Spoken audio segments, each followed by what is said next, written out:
Oh my, I forgot to get the microphone all set up correctly. Can you hear me? No, wait. Hold on.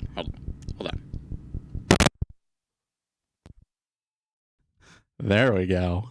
Oh my gosh, I'm so dumb. Hey guys. You see, this is what happens when you take like a whole week off. Let's fix that. How are you guys doing? Check it out. I got this new camera. What do you guys think of the new camera? It's not bad. I think I need to adjust it a little bit. I need to have it pointing over more towards me. But hey, we can have some. I'll show you some fun stuff with this in a bit. But let's go and see what the markets did during our long hiatus. A week just seems like forever to me. Okay, so let's start out with the S&P 500 here. Okay, so after that one day where the market was really freaking out about Mansion killing Buy Back Better, or Build Back Better rather. You see how loopy I am today? All right. Market made an awesome rally. Now, up in here, there's a little difficulty. One of these days, Elon Musk kind of killed the market for no reason. But hey, we're in a really good spot here in equities, right up at all-time highs, at least. I mean, is it gonna stay that way? I don't know, but here we are now over in the treasuries. The treasuries had a decline going into the holidays, right? And there was a point where they kind of came down, but they've mostly kind of drifted sideways. That was until today. Just, oh my gosh, look at that. Huge move for the new year. Okay. And what about the spread? Well, we'll deal with that.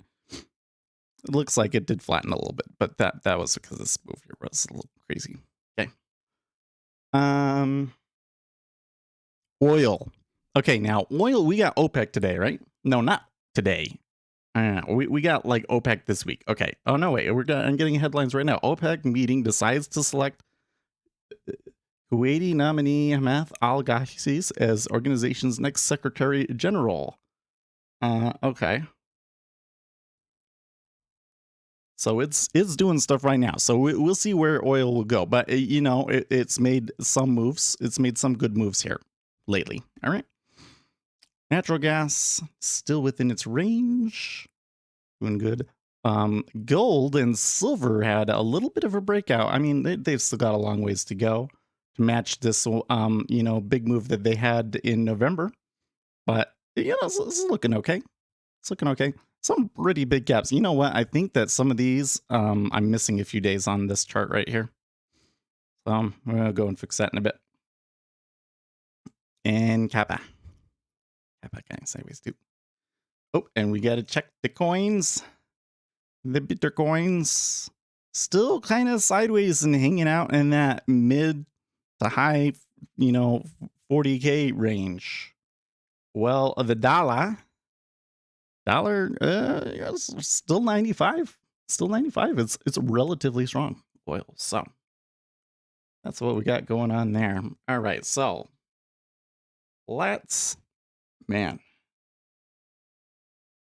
the color on this camera is so nice, right?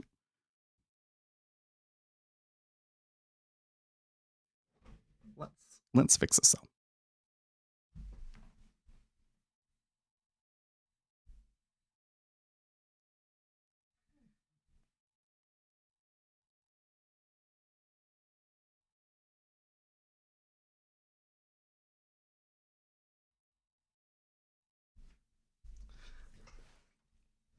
Let's try that. Oh yeah, that's good. That's good. Now check this out.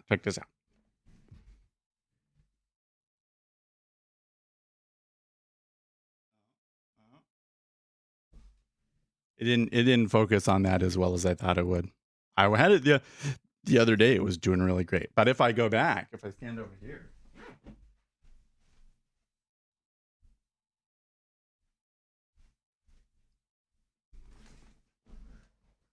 Still in focus. It's great, guys.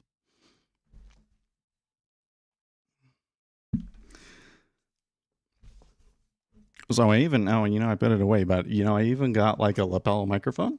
So if we wanted to do something on the chalkboard, we could. We could.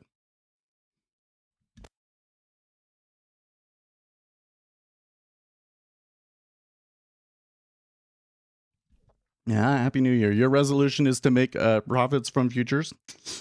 Good luck. You know what? This is just man. Last year I put in a lot of work. When I really look at it, sometimes I feel so lazy. Sometimes I feel lazy. One of the things that's killed me over this holiday weekend, or holiday week, I guess, is like I didn't get nearly as much work done, and I didn't exercise as much because it had a lot of other things going on. But I spent more time helping my wife and doing that sort of stuff than I would have liked. So I didn't get to spend as much time studying statistics and those sorts of things.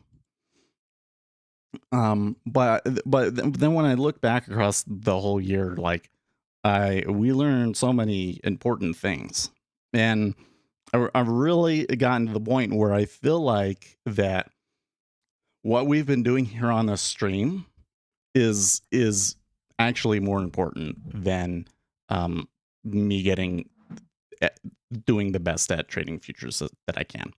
Like I think we're kind of on the precipice of needing to expand beyond that. You know what I mean? Meaning like more of the plays that I make will be outside of futures or are related to just managing positions in stocks, and a lot more effort on the stream itself, because this whole thing, especially about that the markets are quite statistically efficient, but they aren't very informationally efficient, I think is a very important realization that the normal person hasn't realized, and that it's really, really important that society knows it. Man, look at the treasuries here, just careening down here. I should probably have put on another contract when I got in here once they were touching 130. I don't know.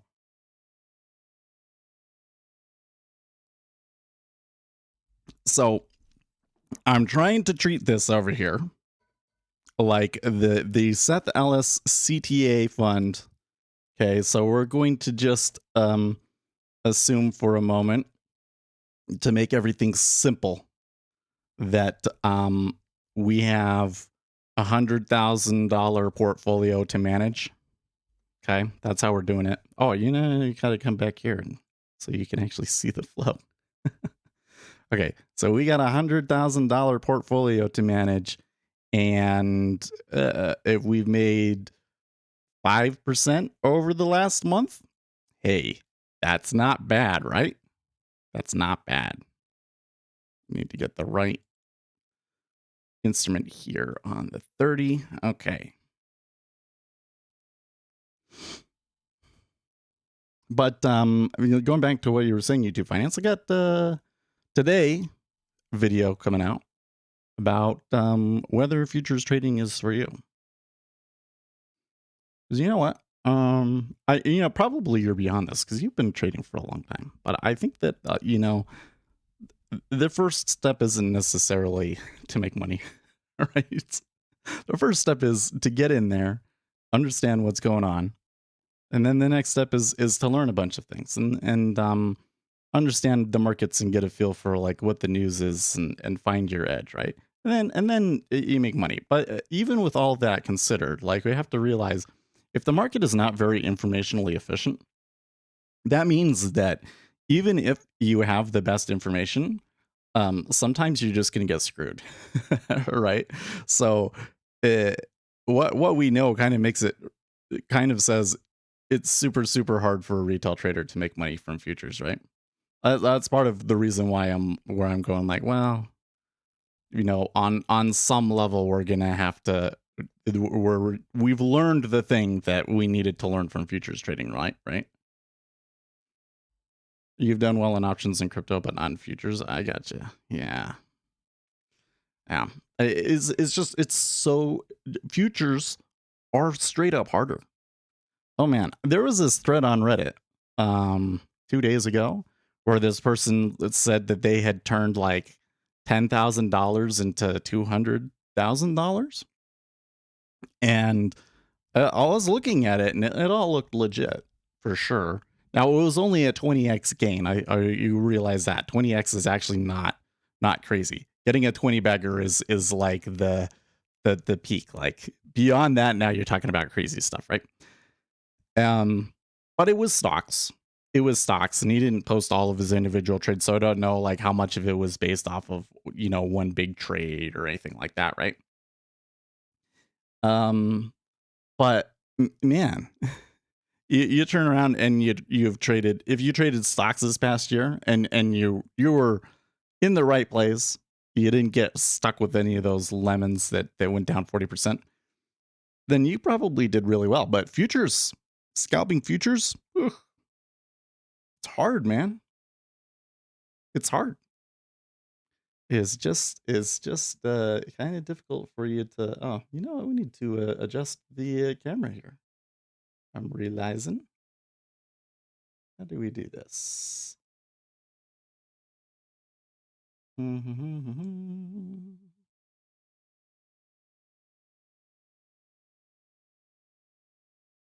it big here so I can kind of see exactly where we're at.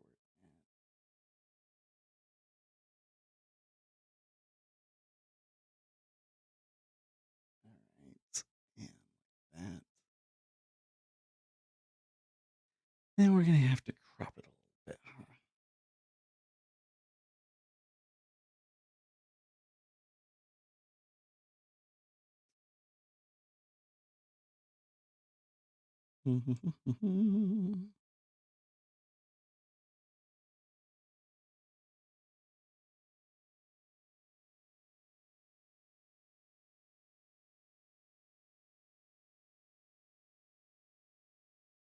Oh, that's not what I wanted at all.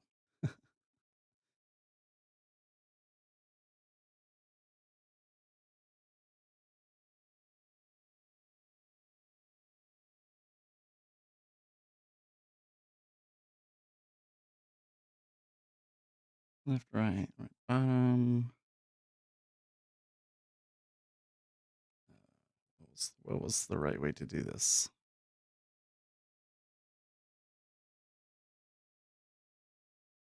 No. Wait, why is crop left doing the... Oh, that's weird. That's not the way that I want it, but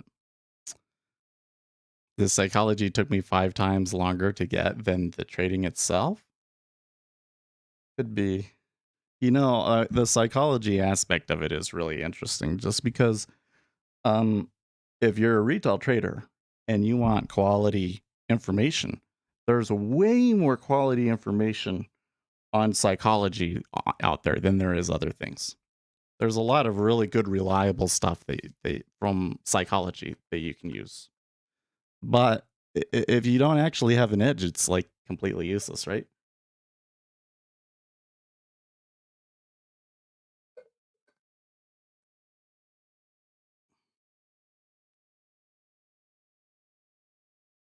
Okay, so anyways, the thing here is we want to... No, that's not it either.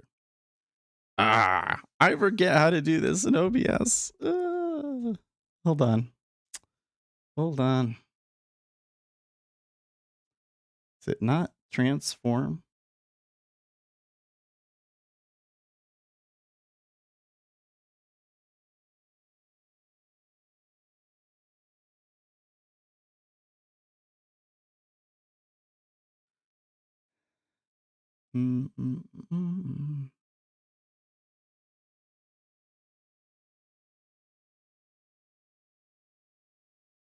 Properties, maybe? No. maybe we should just put it down there like that and make it all big like that and just adjust our DOMs to be, there. That means that we're going to have to make these quite a bit smaller, or maybe we just need to ditch gold. We could just ditch gold. Well, I actually think we can fit it.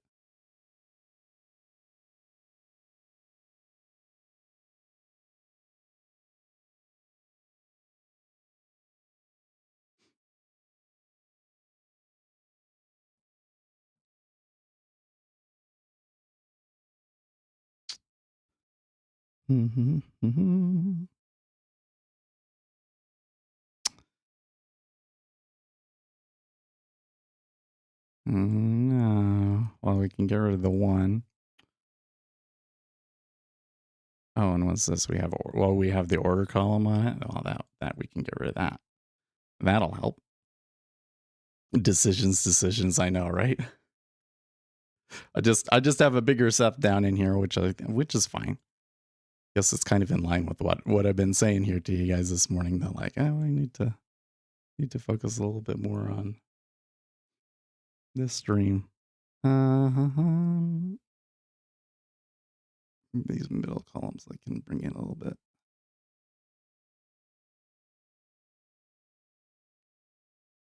There, how about that? How does that look?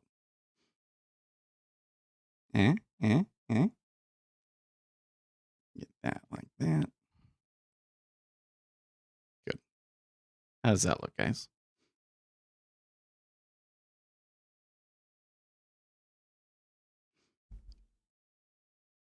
Anyways, I was talking about all this other stuff and I totally lost track of what we were even discussing.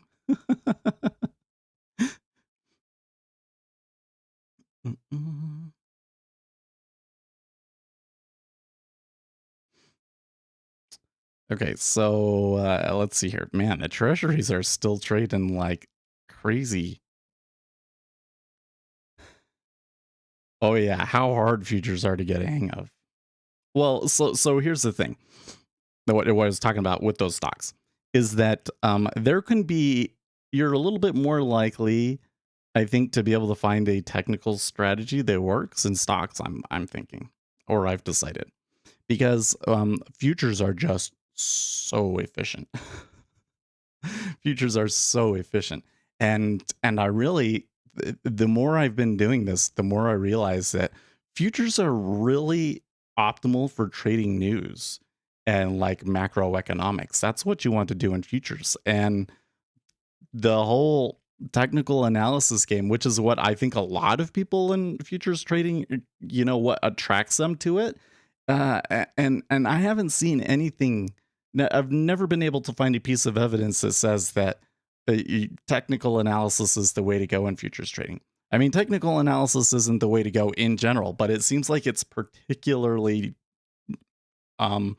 bad in futures trading. Hello, Seth. How is your trading? Well, sometimes. Are you talking generally or just today? So I haven't changed anything, but man, this longer term position I've been managing in the 10-year sure looks awesome, doesn't it?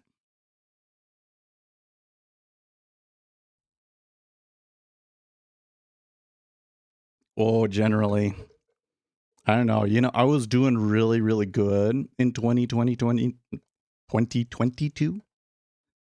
And then the oil thing happened, and I really blew a ton of money on trying to catch the bounce in oil. And I missed it totally.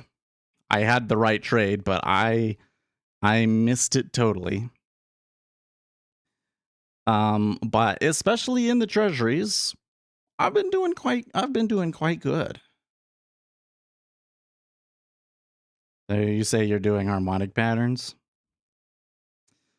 If somebody can show me 5 years, that's what I think. I was I don't know why I was thinking about this. Oh, it was because of that thread on Reddit. It was like, well, this guy he made money in stocks, and he's claimed that he was doing technicals, uh, primarily VWAP though. And I was like, okay, yeah, come back in 5 years. That was my first thought. This was like, to really convince me that technical analysis is the way to go. Show me 5 years. Show me 5 years. I don't think anybody's ever going to do it. Took you over a year to, well, there can be some pretty complicated things. But I'm going to bet you that you're going to tell me that it's not automatable, yeah?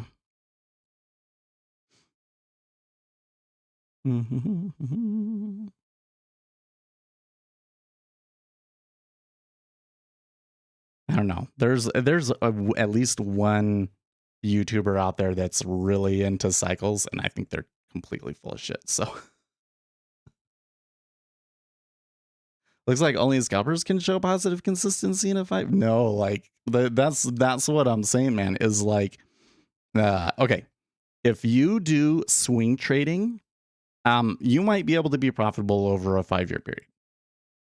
Yes, or let's say profitable every year for 5 years. If you do, no, I wasn't talking about Matt. Matt's a good guy. He is using technical analysis, but he's doing quote unquote price action, I believe, which is also something that I don't think has much use, but it's probably better than other ones. Every single day, every single day is not okay. Let's just let me finish the thought. Okay, so if you're swing trading, you could be profitable every year for 5 years. Yes, but that wouldn't be a good benchmark because you'd probably underperform the index. Okay, yeah, you underperform the index. If you're swing trading, then your benchmark is the index. If you're doing intraday trading, though, man, if you make anything, then like good on you, right?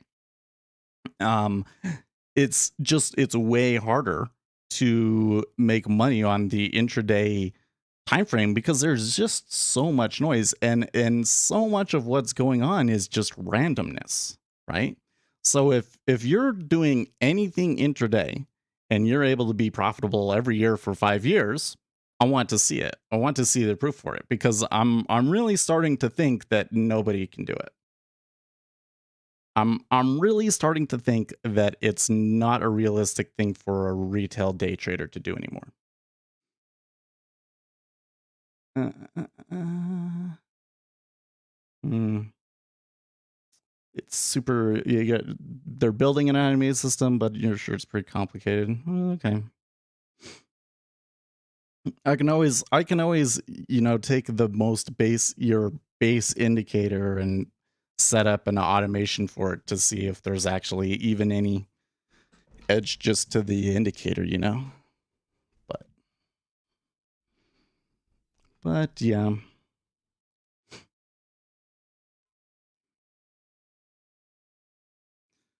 But I think though that if you are going to make money from futures trading, and I think that I'm getting really close. I still have a number of issues to work out. One of my issues is that sometimes when to get out and all of that isn't 100% clear to me, and I need to do a little bit more research on that end.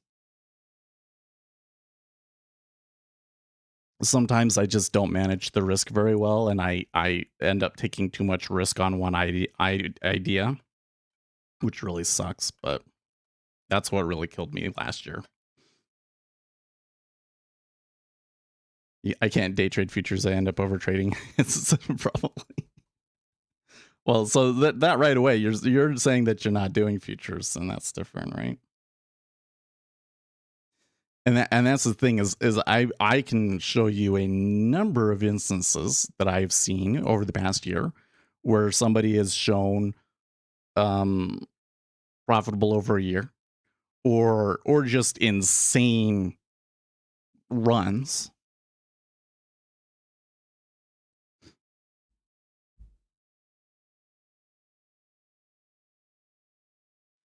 There has to be guys who are making money intraday because they're the ones driving price action with huge orders. I don't. Oh, you trade microfutures, so those you think are different. Hey, Aditya. Yeah. Well, I tried to make it clear to you guys before I left, but I knew that some of you were going to be like confused, like where we went. But I also knew they would be fine. Like I knew that you guys would find it again. We've been doing this for a while, and uh, we always make it through the break just fine. It's for streaming, it's a little unnerving because you think, oh, if I don't stream for one day, then my audience is going to disappear and everything. But with the way that YouTube is set up and everything, it hasn't been a problem for us. Excuse me. I'm going to try and bring the microphone a little closer to me here.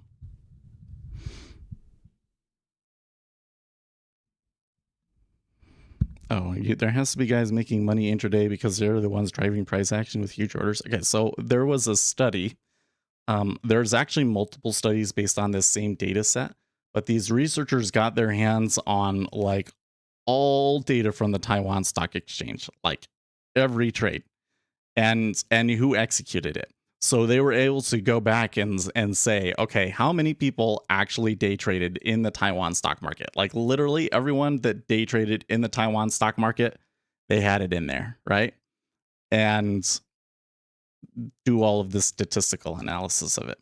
And they found, one of the things that they found was that when you were trading, that whether you were a winning trader or a losing trader had no effect on you continuing to trade.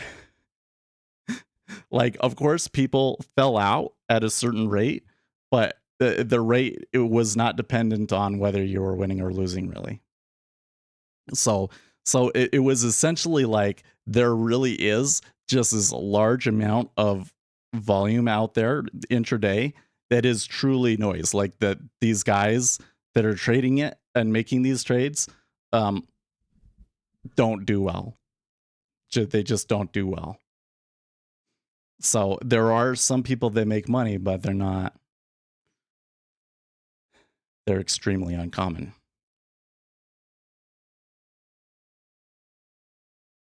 So I don't know. But another thing that could happen is you could be somebody that is really big and you're making money simply because of how big you are. Well, man, I'm wondering here, man, like, is this ever going to stop in the treasury? Because I made a TikTok yesterday saying, like, this is active time for treasuries. Interest rates are probably going to increase here at the beginning of the year. I didn't expect it to happen on the very first day. I kind of thought that today would be relatively quiet. I was kind of planning on using today to relax a little bit, but this thing just keeps going. Look, we're almost back to we're almost to 1.6 now.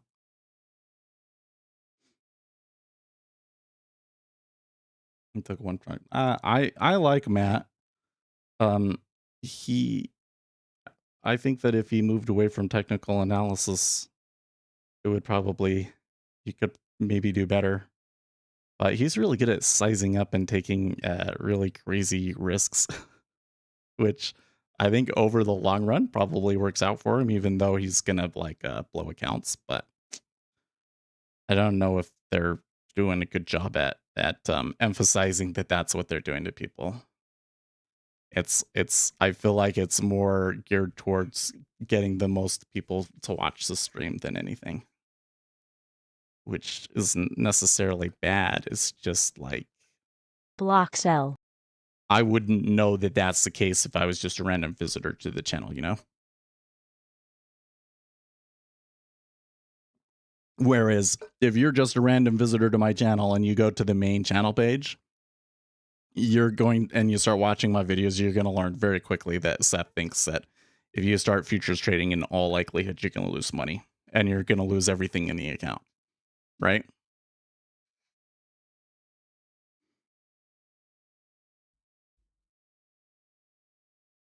We should reset things here just so that we can kind of note. So one of the things that I'm seeing is that we are getting some liquidity holes and they just totally destroy them.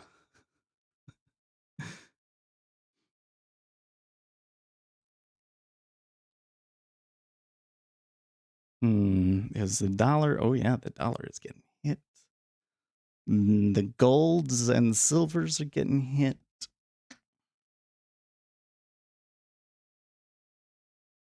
Oh, well, the dollar's down on the day, but it's not super big. I think I should take that one back. Let's not say that the dollar is getting hit. But gold got hit. And oil got hit a little bit too. Where your point at that one? Dave says my profitability is improving steadily. I made some major mistakes though in the past. Yeah, well, I made some major mistakes in the past, right? Have to walk away from the screen during. You know what will kill me? Every time that I start doing this, it goes south. And like usually it starts out like it's a good thing, but then it turns into a bad thing. Is trading long hours.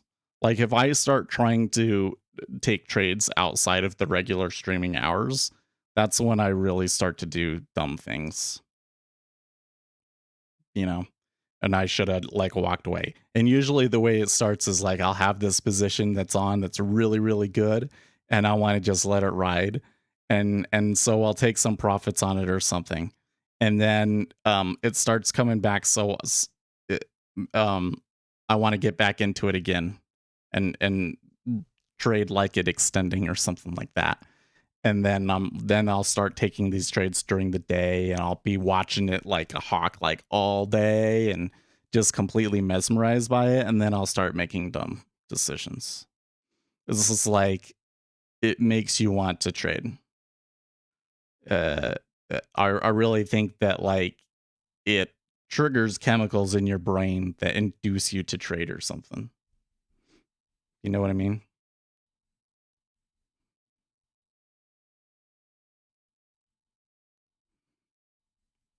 By the way, now that we've had it up for a little bit, what do you guys think about the camera? Is it the size and everything okay? Because before we had it brought in a bit. Now we got the full thing. I'm a winner when I want to win more. Avoiding overtrading is key. Yeah, well, and like that's the I think one of the keys is that if we know that, do I look? No, I do not. You're foolish.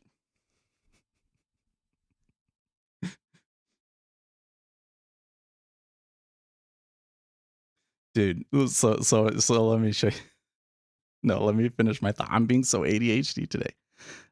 If the markets are not informationally efficient, then you really only want to trade when you have an informational advantage. And because a lot of the market action is random, being selective is going to be one of the most important things, right? So avoiding the noise and only getting in a situation where you really have enough signal to have a true edge. Okay, so I don't know if I can do it here. Yeah, I can actually.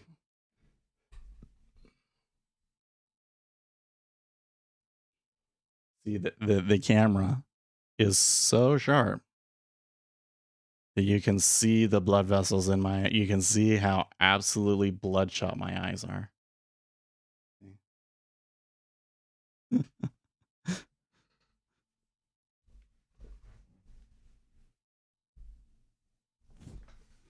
So I can zoom in and zoom out, and it stays in focus. Isn't that awesome?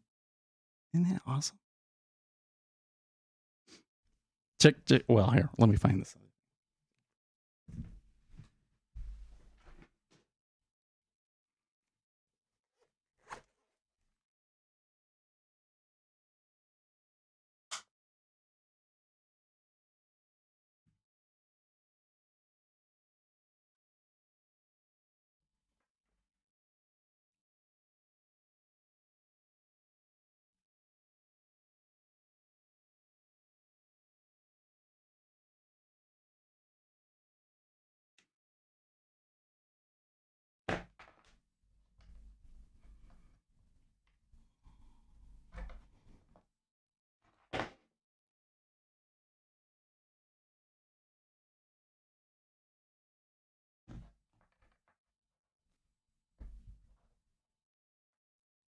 Nah, I think I forgot to lay off that wacky weed. I think that I forgot to take my medication yesterday, like the kid waking up. Because I was not sleeping well. Like I was doing this thing where I would have dreams where I'm jumping, like jolting myself awake and feel like I'm stuck asleep and can't move kind of dreams a lot. And then I'll wake up, and I did that until like 1:30, and I was like, screw, I must have forgotten to take my medication. So I took my medication, but then that helped, but I never really got like a good solid sleep. So I'm not quite there. That's why I'm being super ADHD today.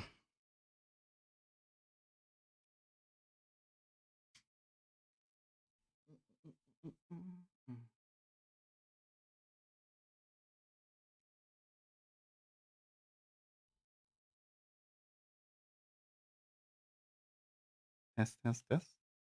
Wait.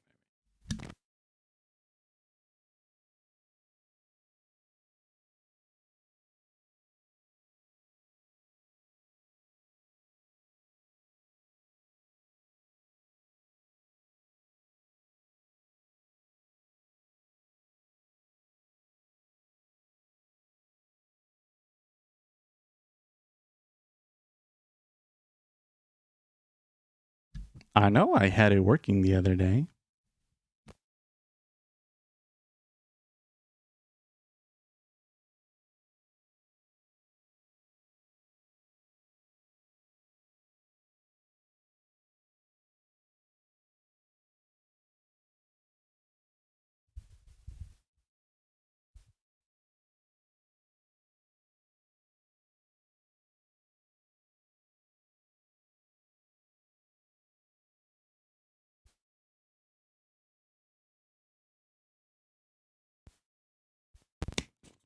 Ah, there we go.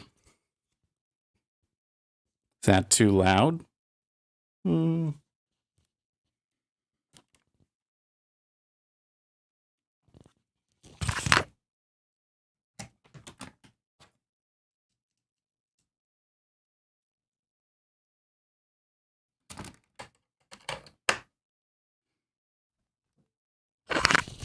There we go. And yeah, I can turn it down a little. How about that?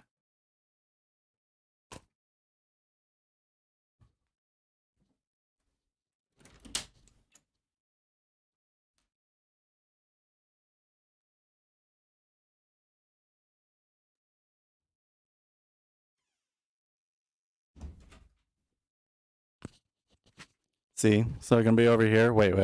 Gotta expand it again.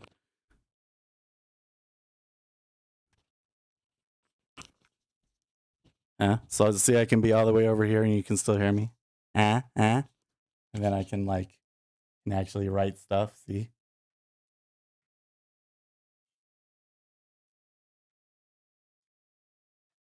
Ta-da!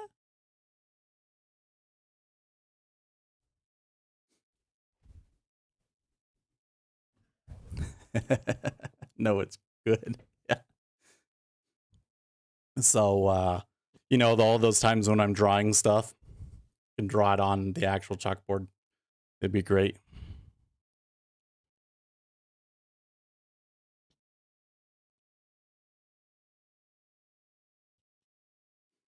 You're really so cool. If you got the MBO data, what you want to look for is a market order that was a modify instead of a new order, if that makes sense. No whiteboard. So the problem with the whiteboard is you get the reflections off of it. That's why we use the blackboard. But you can see it. You can see it real well. I probably need better chalk.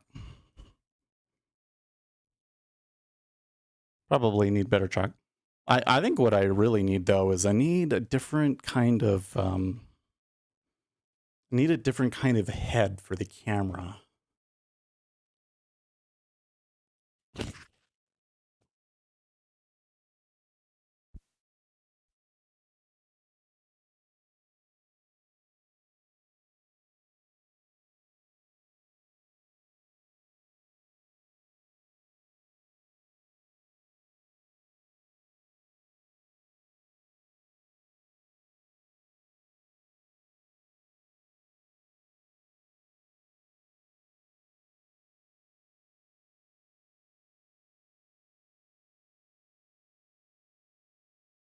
Well, with a whiteboard, you might get a thicker line. That's what I'm saying. I could probably need different chalk to make a bigger line.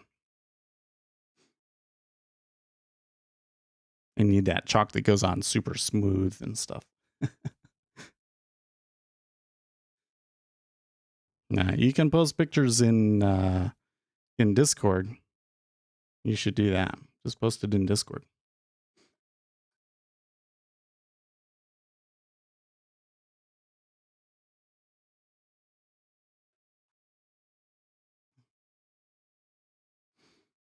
I think that's one of the things that we need to work on this year is the Discord, because it's kind of been a more general place, and because it kind of didn't start out as for the channel, but now that we have a process and stuff, we should really be putting that stuff in there. Like what are the big news events that day and that sort of stuff, like daily briefing kind of stuff, and trying to get people to understand the process that we go into, which is, okay, what are the order flows that we expect to see today and what happens? The treasuries rates increasing at the beginning of the year trade would have been on that list and probably at the top of that list, but I didn't actually think that it was going to happen today, at least not like this super big. Okay, let me see here on Discord.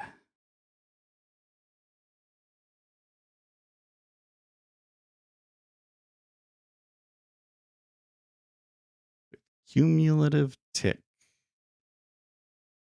Wait, is that like the using the tick index?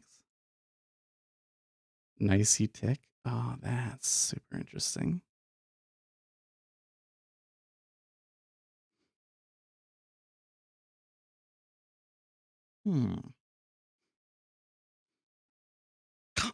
Kind of. So what tick is?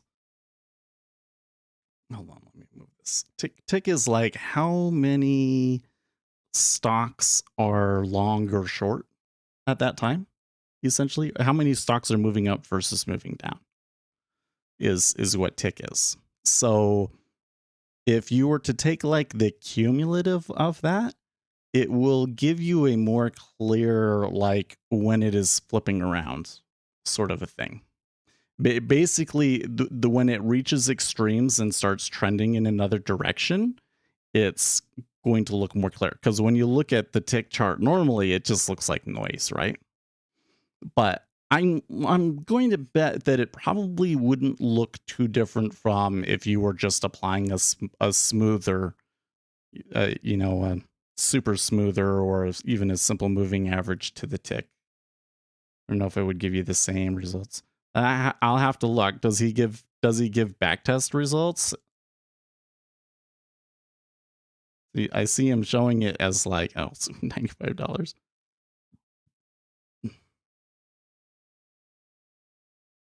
See, this is just the thing that drives me crazy, man. Is that you never get statistics, right?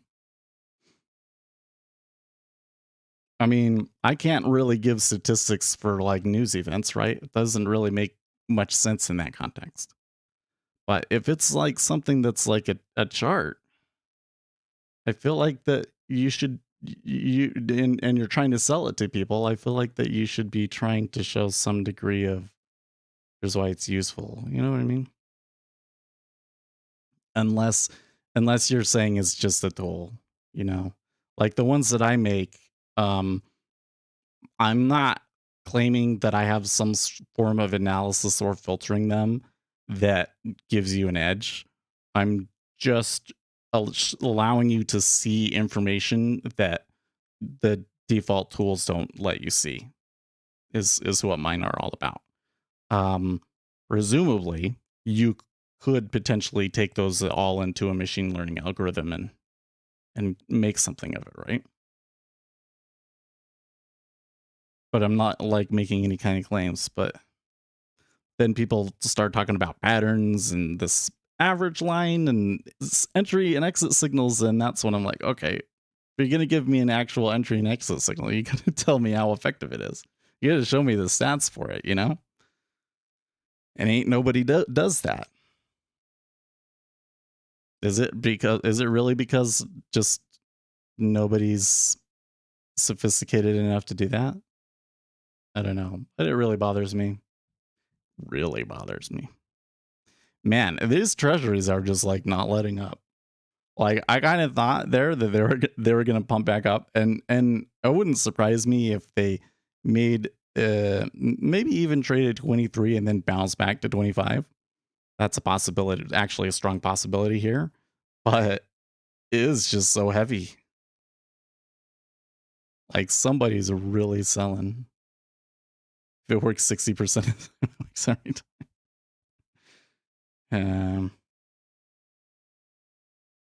There was a study. I wish you'd be able to find it if you started searching for it. I'm sure there was a study where they had a robot that did machine learning that was just based off of the order book, and then they put that same neural network with MBO data, and it did better with the MBO data. So kind of suggests that there is informational content in MBO.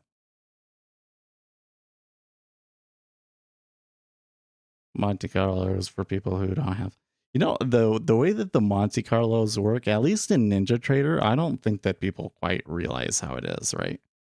Because what they actually are doing is they're saying, okay, what if that everything in the chart was the same, but it just changed just a tiny bit, right? Like basically they're saying, let's like add noise into your price and then see how different your strategy does, right?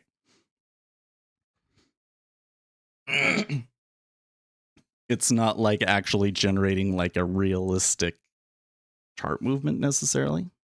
So it is random, but it really shows you just how good or bad your strategy actually is from a management perspective.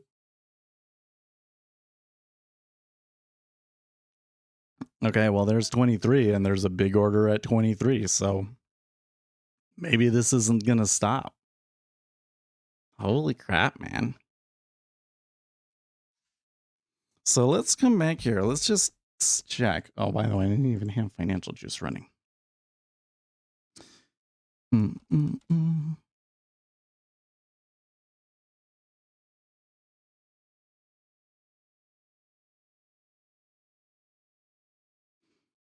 Fauci warns CDC might change quarantine guidelines yet again. Oh my gosh.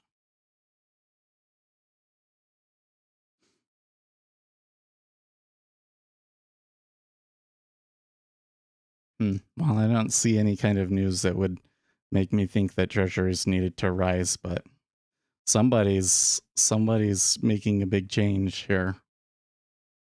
You do get these big moves at the beginning of the year because, portfolios is just lots of fund managers and stuff have to do stuff at the beginning and end of the year. So beginning of the year usually tends to be the best for us in the treasuries. Oh, and there's 1.6, by the way.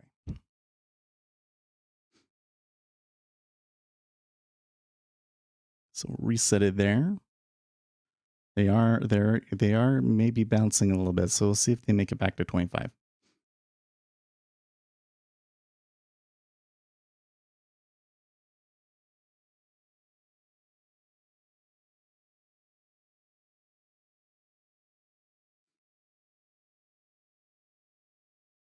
What were we talking about before that? The camera. Oh yeah, I'm not even showing everything. The camera. Now the other thing about the camera, by the way, is it kind of tends to overheat. Actually, I'm wondering, how hot is it right now? It's just kind of warm. I think we're okay. Oh, and then the battery.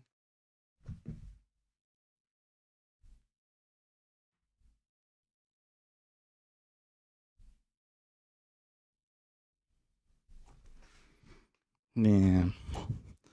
So I've been doing I spent so much time You know what I did most of during the past week was like learning how to grade footage and use different picture profiles and stuff, and film something and then put it in there and see what it looks like and mess with it. So I got all of the settings absolutely perfect. So that's what I messed with. And there's not a whole lot of information out there about this specific camera to do those things. I'm like, oh, hey, I could make a video about this and it would probably do pretty okay. But we're a day trading channel. I'll probably write it up on Reddit or something like that, and maybe some big YouTuber will pick it up. But the camera, you can plug it in via USB. So I'm no longer using the HDMI cable, right? You just plug it in with USB and then it works as a webcam. And the problem though is that when you plug it in with USB, it uses the USB power. But apparently the USB power does not 100% power it. It still uses some battery, I think. But it looks like the amount of battery that it uses is like super tiny. Like I think that we could get like 5 or 6 hours out of it.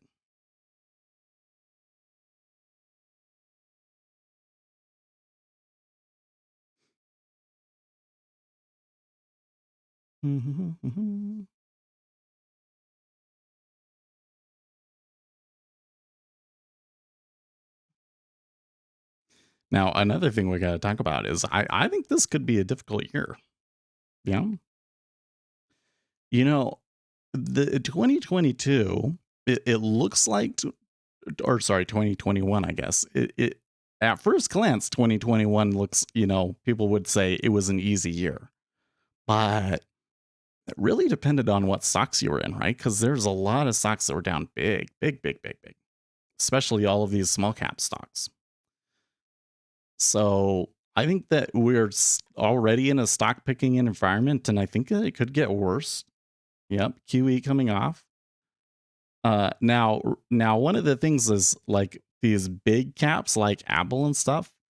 Like interest rates increasing is gonna hamper them somewhat, but my understanding is that the yield on them is still really attractive until the 10-year gets to 3%. So we've still got a long ways to go on those. So I don't think that necessarily has to like drag the whole market down with it. But what it will mean is we're going to get moves. Like I think treasuries are probably going to be downward biased until March when they finish the taper and everything, right? And then we'll kind of take it from there. I think that it could be a long year. We might have something where it's like maybe we're okay for the first 2 quarters and then the third quarter is choppy, that sort of a thing. Where this summer, sell-in may go away and then things are choppy until September, sort of a thing, or even November. That might be the case too. I also really think that Bitcoin is probably going to have to is overdue for a reckoning. I really feel that Bitcoin is overdue for a reckoning. You can very much see just in the chart itself, they're having a hard time sustaining these prices at the current time. And with interest rates rising, I don't know. And regulation and everything else on the way, I would like to see Bitcoin take a big hit. I don't know if it's actually going to happen this year. It's not enough for me to make it a prediction of mine, but I think it's a really strong possibility, right? And that's also going to really throw a wrench into things, because that's a lot of money that people are going to lose. It's a lot of value that's just going to evaporate if Bitcoin does its thing.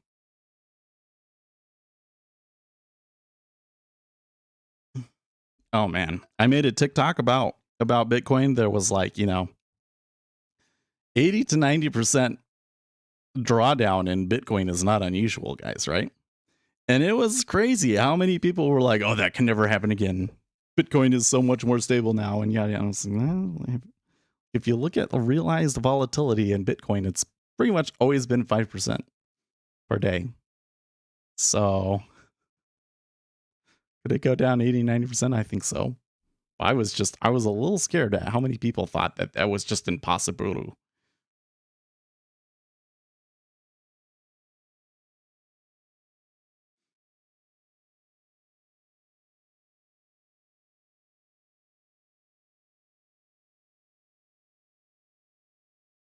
So when we see moves in the 10-year like this, can we expect that to have an influence on equities? Oh, you definitely can.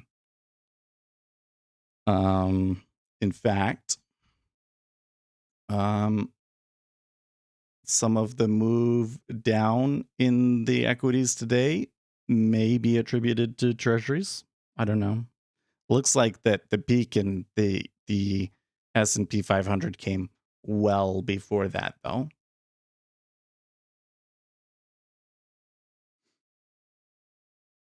But you will often see the treasuries front run the moves. Like the treasury will move down big, and then later S&P 500 opens up and S&P 500 falls. It's that sort of a thing. It's even better when you come in, you see an unusual bid come in the treasuries, and then as soon as the S&P 500 opens up, they sell it right off the bat. Those are great. Every once in a while. I feel like I missed a comment or a topic that I wanted to talk about, but I can't. I don't know. Maybe it was just going back to that thing like last year. I spent a lot of time backtesting and building a strategy, and we pretty much spent the whole year on backtesting J and everything like that. And I think that I still want to do some automated trading stuff. Trying to get some machine learning in. That's something that's going to be a really useful skill to me, regardless of whether I use it for trading. But I don't want to be spending hours and hours and hours like running back tests like I did last year. I did a lot of that last year, and I think that my time would be better spent like making videos about what's going on, you know. So oh, actually, you can kind of see it. Do you see that little? Oh no, that's that right there. I'll need to move that. The camera setup behind me that I use to record the full videos, I still have it up. So if something were to happen today, like say Elon Musk tweeted something really interesting for markets, right? Then I could move this camera over to there, record it real quick, come in, and hopefully I get fast at editing it. And within an hour, I could have a video up. So that's kind of where I want to go. So I want to be posting more stuff about current market happenings, right? And especially if like a famous person that everybody searches for says something, and get the traffic from that.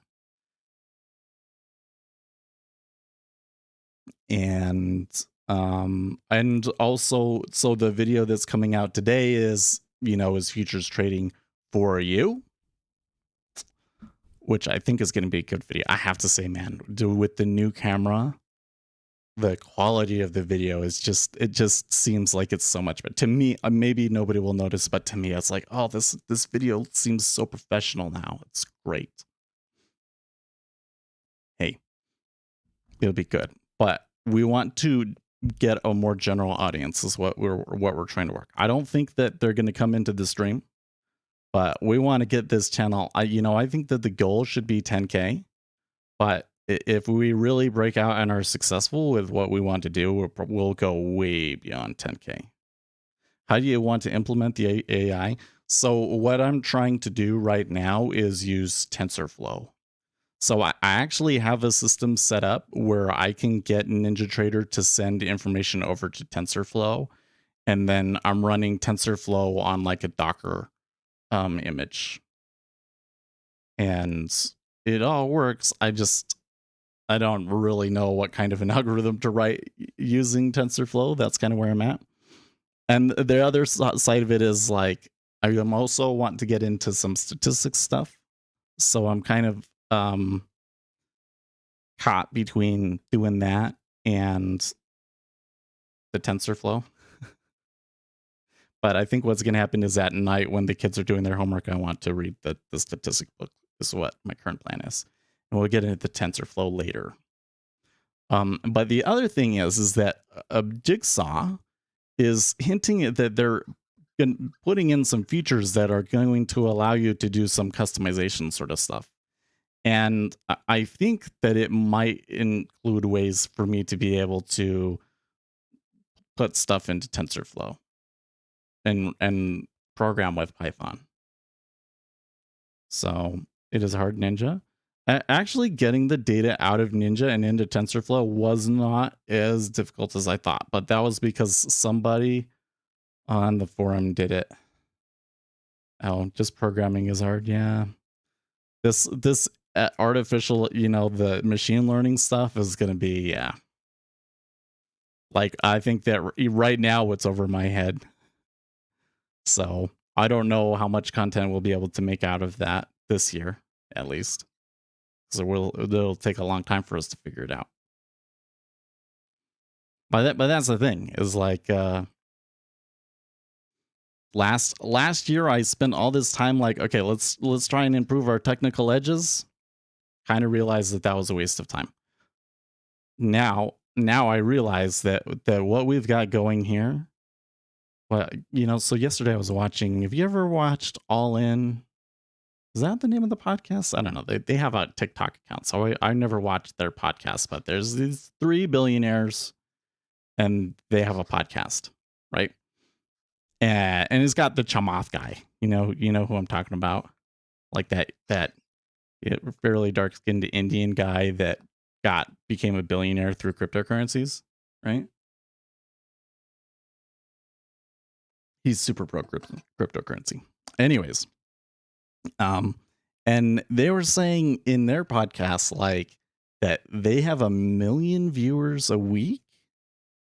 Basically, that more people watched they had more reach than like MSNBC does, and if they continue growing, they'll have more reach than CNBC does.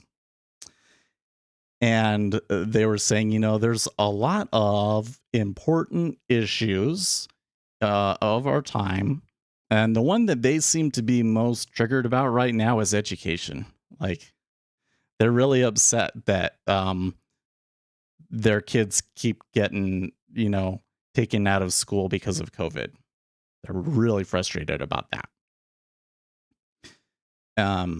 They're like, well, we need to talk about the issues of our time. And like, we're not doing that, but other people need to do it too, because everything else is just like short sound bites sort of a thing, right? And I think it's like that. It's like what we know about markets and how markets are statistically efficient, but not informationally efficient, and why that is valuable knowledge to society. I think that it would affect people's approach to a great many things, because really the goal should be to try and make markets more efficient, which would mean like changing the structure of them, right? And it means that how we choose to invest or trade matters. It actually changes the outcome on society, and that we should invest in things that will be beneficial to society, and not just what's going to make us money. You want to do both, of course, but you can't just do what makes money, because it has a cost. It has a long-term cost that the market doesn't price. That I think is a really important thing. And the guys that understand this stuff, that discovered this stuff, they're researchers, right? It's like, it's not their place to come in and say, well, because of X, Y, and Z, this is the implication that it has on society, sort of a thing, right? They have to be very empirical about it. Like, they can come in and say, we should change the mark-to-market rules because of this is what the research says, right? What would it change in the markets if we changed the mark-to-market rules? That's a really good one. But like, from a philosophical perspective, what does this mean for society? That's not their place. And who else is talking about this? Nobody. Just me. So And if it really is that important, then really I'm obligated to spend more time on the channel so that we can get that message out, right?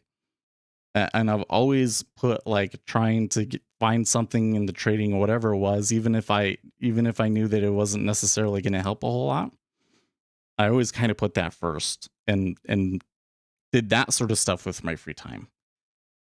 And you know, between that stuff that happened over the holidays, and I think that those awful trades in oil kind of pushed me that direction too. It made me realize that how much more valuable uh, the reach that we have with the YouTube channel is than the trading itself, because we learned the important thing that we needed to learn from the trading, right? The markets are inefficient.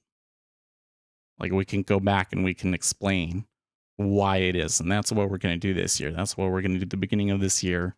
And I think that I've got really the quality of the video now. You'll see this one. So by the way, you stick around, it will forward you to the new video and we'll do a premiere.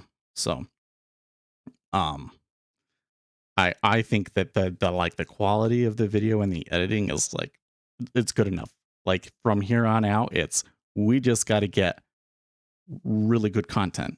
So what we say in the video and what the thumbnail and the title is and the subject, that's what's going to matter the most to us the next year.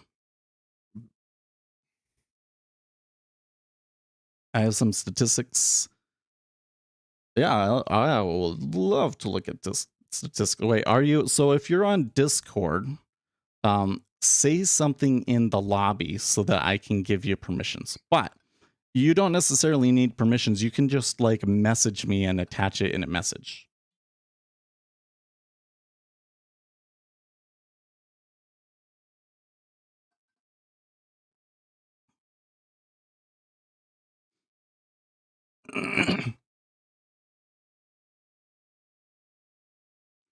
By the way, when I was like, maybe they'll bounce back up to 25, they did.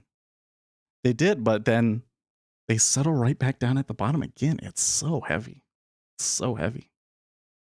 They're not able to range up in this really at all. It's like it bounces at dead cat bounce. I think that they seem to be creating a pretty big hole here. Like it'll be hard to move away from this area. But somebody's definitely selling hardcore.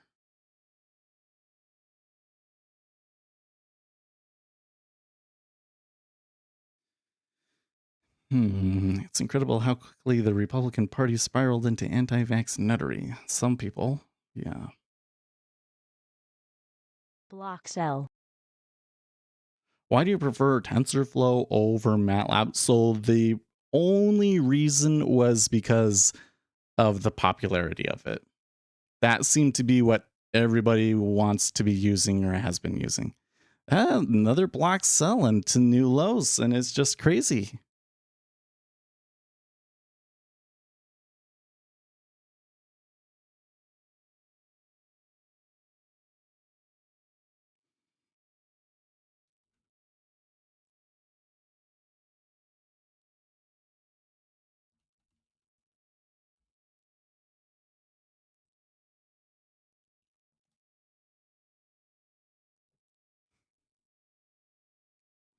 Now, I also really don't like MATLAB. MATLAB has some real problems, but it wasn't just TensorFlow. It was TensorFlow and Python, because everything that I've seen automated trading out there is Python. So I figured that would be the best thing, because if it was just me, I probably would have gone the R route. Right? I think R is better at the data manipulation that you need than Python is, but everybody uses Python, so we use Python. Should have gone long rates. I should have taken a trade over here because we could have been up.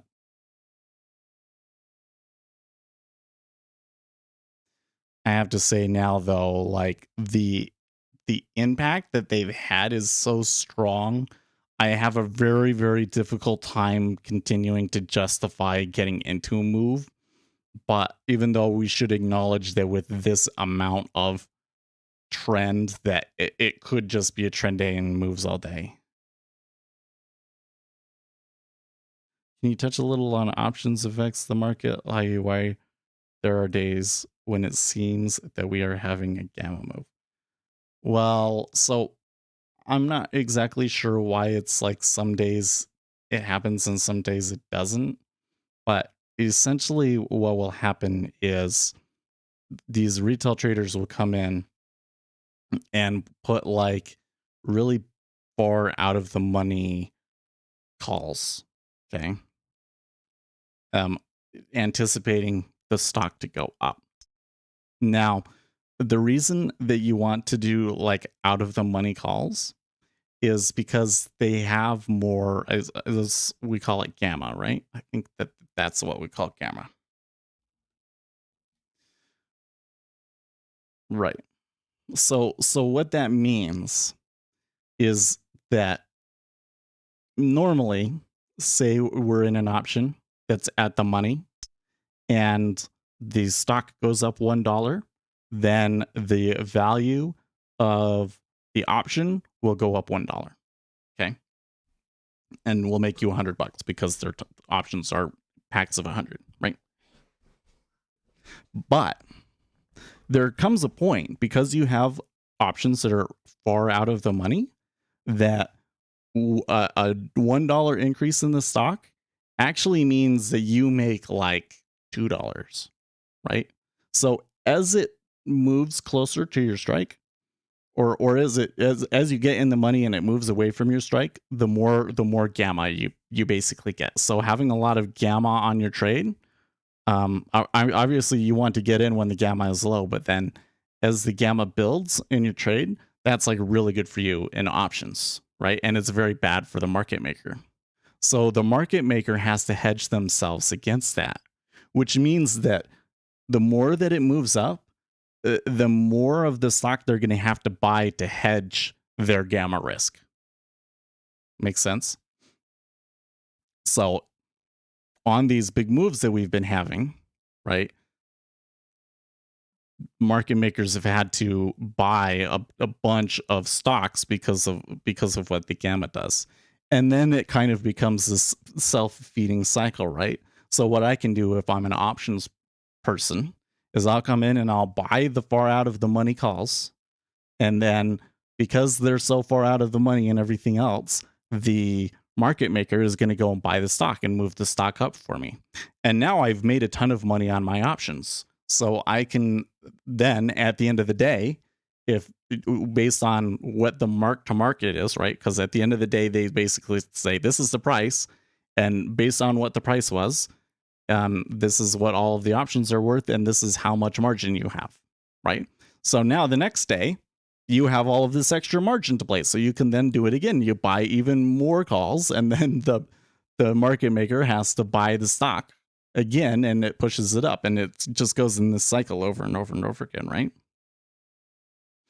So I'm not quite sure why it happens when it does. I can't necessarily predict when it happens, but that's why you'll get these moves in the S&P 500 where it's like they just kind of flow up. And the order flow doesn't necessarily make sense for us over here in the futures. It's because the flow that you want to see is actually happening in the options. Tesla's up 9.4. Wow.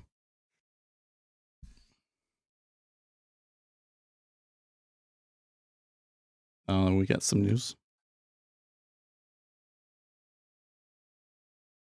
I haven't heard anything from my financial just today.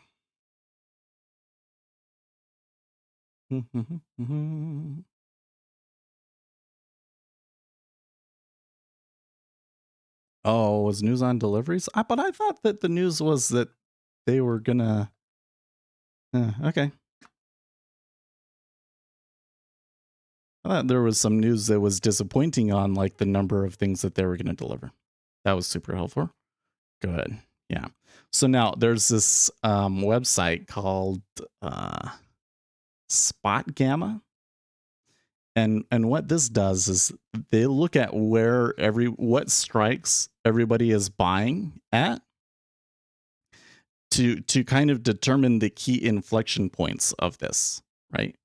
And they tend to be around these big even numbers. So you'll get this area where it's like they might kind of flow up and almost be lifted up to 4,800, but then after 4,800 then it's hard to get past it because that's where all of the gamma is at.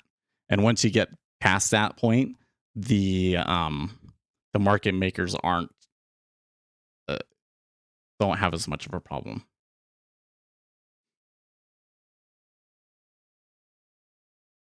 Which I don't understand exactly what that is, but the key is that you can see some of the levels that will matter. You can predict some of the levels that will matter.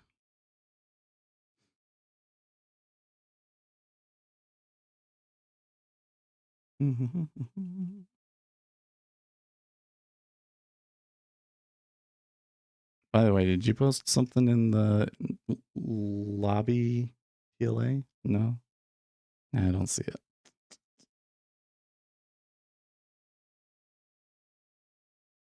I'll look at stats.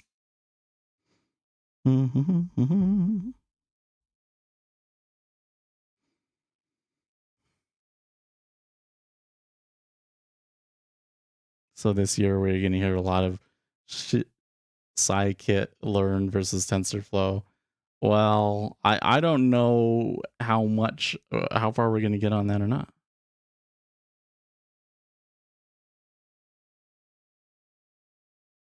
It seems that there are a couple days of the month that are more prone to options move versus others. Yeah, and that's where I don't understand why it is, but because options have a set expiration and everything, there's going to be certain things.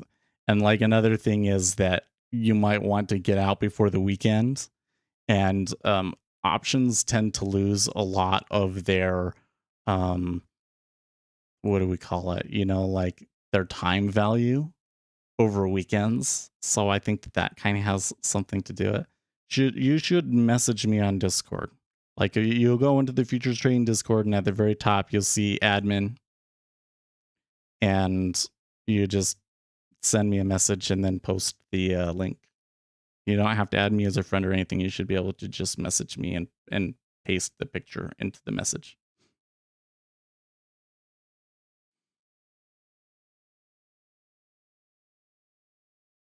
Extrinsic value. Yeah, I wanted to say intrinsic, but I was like, no, that's not right. Time. So I called it time value. Goldman up 2.7. Oh, goody. I'm worried about my oil here, though. I want to see oil continue moving up, right?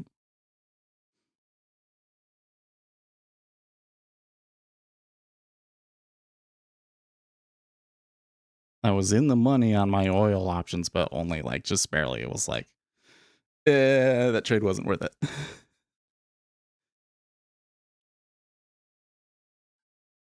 Yeah, you should be able to send me two. There you are. Yeah, you should be able to paste both PDFs.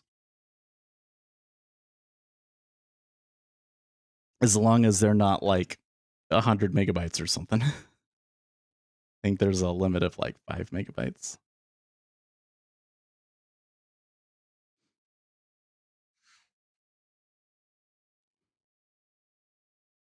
Oh, yeah, that's right. I forgot that you're Tommy. Oh, I'm sorry, man.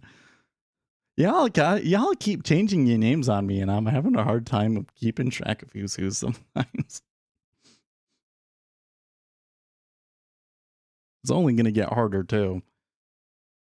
It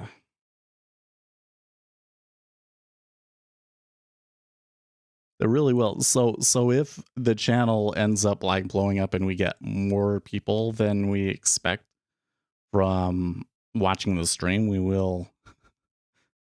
Right, I will do it to where like, well, I'll only look at the Discord chat or something like that, because, or subscriber only chat maybe, because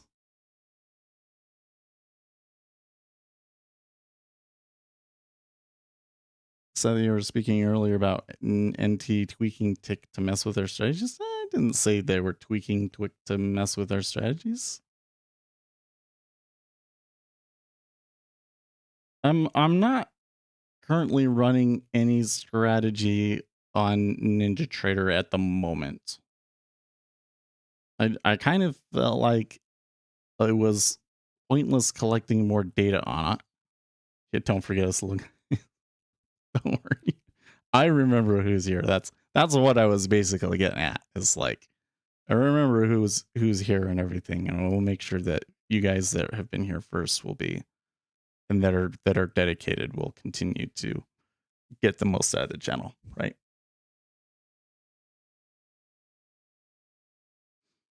Yeah, I don't remember what it. We were talking about somebody had a tick indicator, and I was saying, well, yeah, but like no stats for it. So you might, but I could see you were picking up on something, but you probably misunderstood what I was saying.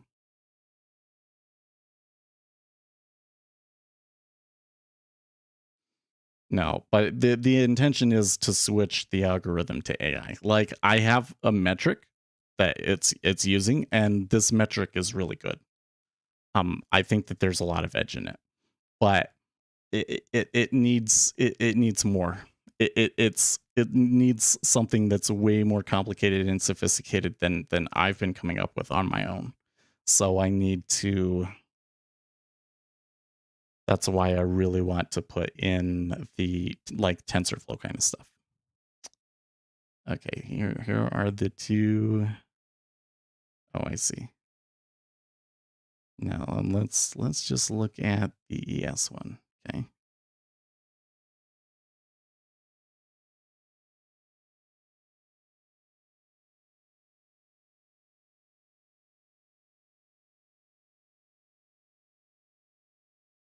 Oh, that reminds me of another thing that I got to do.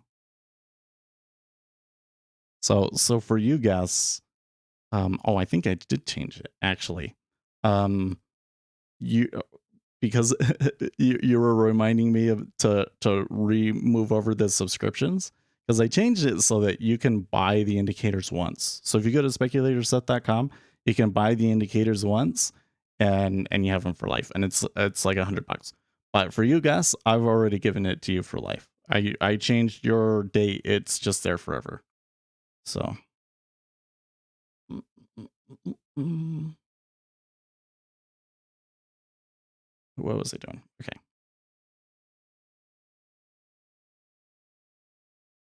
Okay. I feel like I know where this one is going, but let's see what they're gonna do.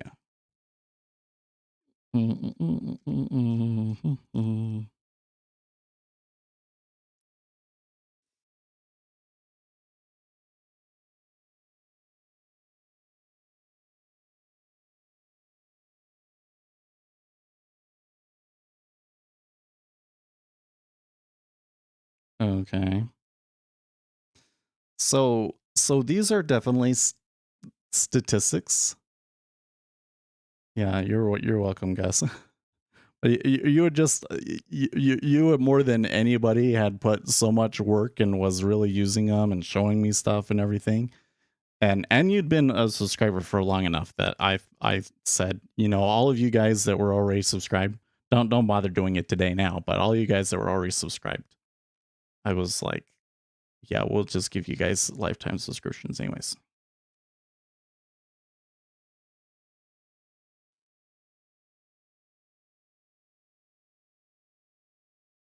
Mm-mm-mm-mm.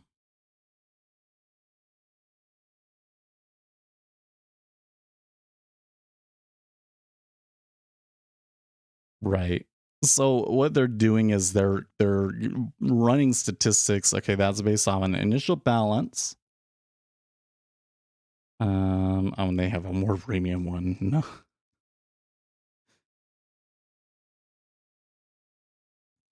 Yeah, so I haven't heard anything. Oh, did we get PMI? You know what? Financial juice must just be. Oh,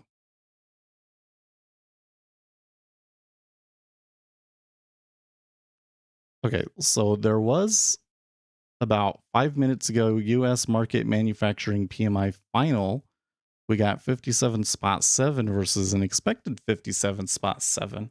I'm not sure why that would cause them to drop. It seems to be in line with when that happened.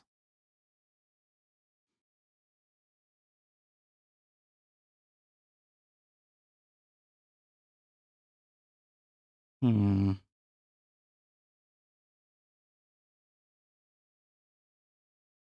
I'm not quite sure where that is coming from. But you know what? The treasuries haven't picked up too much of a bid yet. They could come back to like 25, then I might be saying, okay, there's some real risk off sentiment coming in the markets. Okay, but anyways, so with these kinds of stats, so the issue with these kinds of stats is like in order for that percentage to really be good for you. So like one of the things that they're saying here is that it's only about 30% of the time that both initial balances are broken. So if we um, are above the initial balance, then you can buy. And 70% of the time, you can buy at the initial balance. And 70% of the time, and you hold it to the close, then 70% of the time you're going to win, right? But these kinds of statistics do not factor in risk, right? So are those really a strong edge? Whenever I tried trading off of those sorts of things, I had a hard time. Didn't, because the problem is that how much you lose when you lose and how much you win when you win don't necessarily add up. That makes sense. So I think that it's a lot better. I mean, it's good to be aware of those kinds of statistics, but I think that you want to have more than just that, right? Because a lot of this stuff is just kind of like, like why does this happen? Why is it that when we've broken the initial balance high or whatever, and then we tend to close above it, right? Well, because they pick a trend and they move a certain amount that day, and that's just the amount that they move is going to be the volatility, right? So you get all of these same sort of statistics with order flow. That's kind of what Futures Trader 71 does.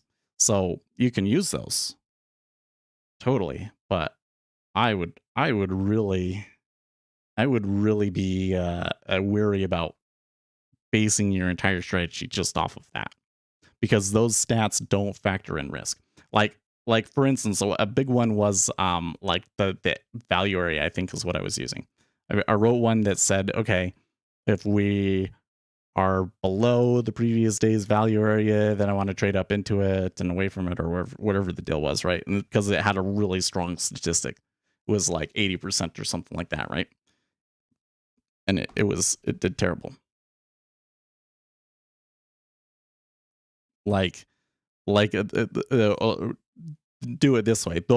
These kinds of statistics, um, part of the reason why they give you these statistics is because they're easy to generate, right? I can go in and I have an indicator, which I can sort out how I want to do this because there's a bunch of free ones. So there's going to be a free pack on the website, and that includes some of the statistics, and I'll include this in there. Okay. There's an indicator that I have that you guys can look at that generates these kinds of statistics for you, right? So you can then go and take that code and implement it into a strategy to automate that, right? And the issue is, so say to the chalkboard. Do we want to go to the chalkboard? Let's see if we can.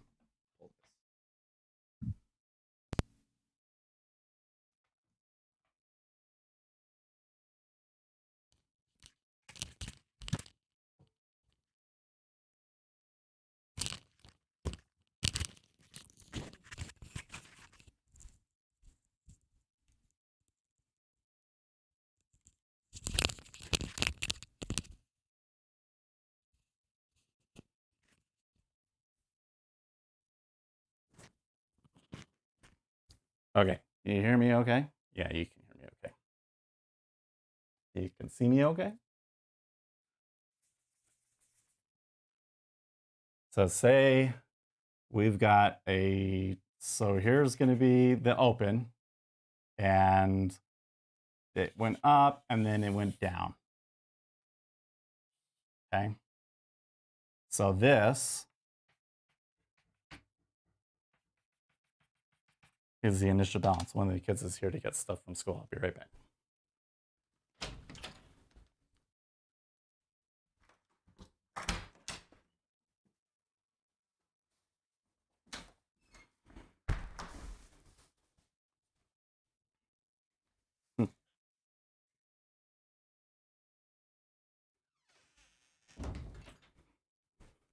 Okay, still with me? Okay, so these dotted lines here are the initial balances, right? And so it comes back to here, and you say, okay, I can go short here.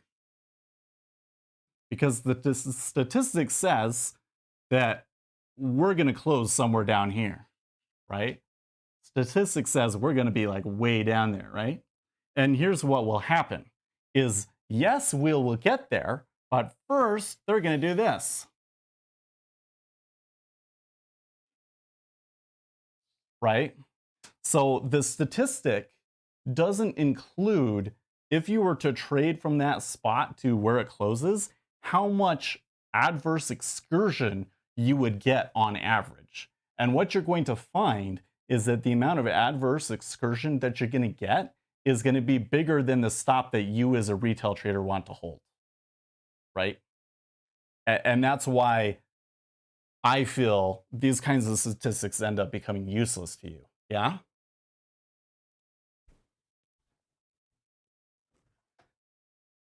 You look like a school teacher. Did that work? Could you see that and hear that well?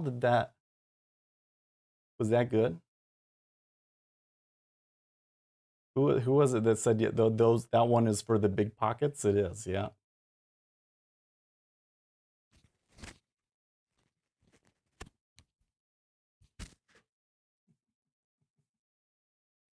Look like a school teacher.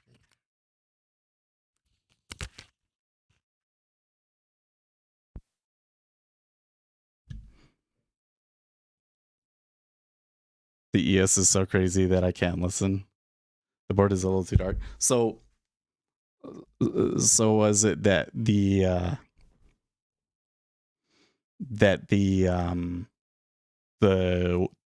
what I was drawing wasn't bright enough?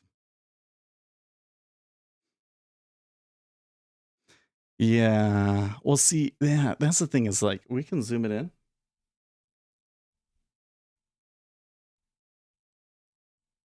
See, like if we zoomed it in that much, then you're really going to see the chalkboard really, really well. But I'm also going to need to adjust where I'm looking at. So what we need to do is we need to find a ball head or something like that that allows me to move it a lot more easily.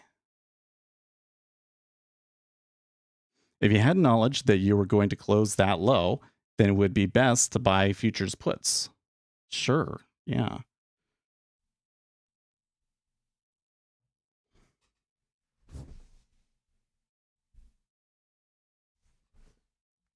Is just like as a futures trader, like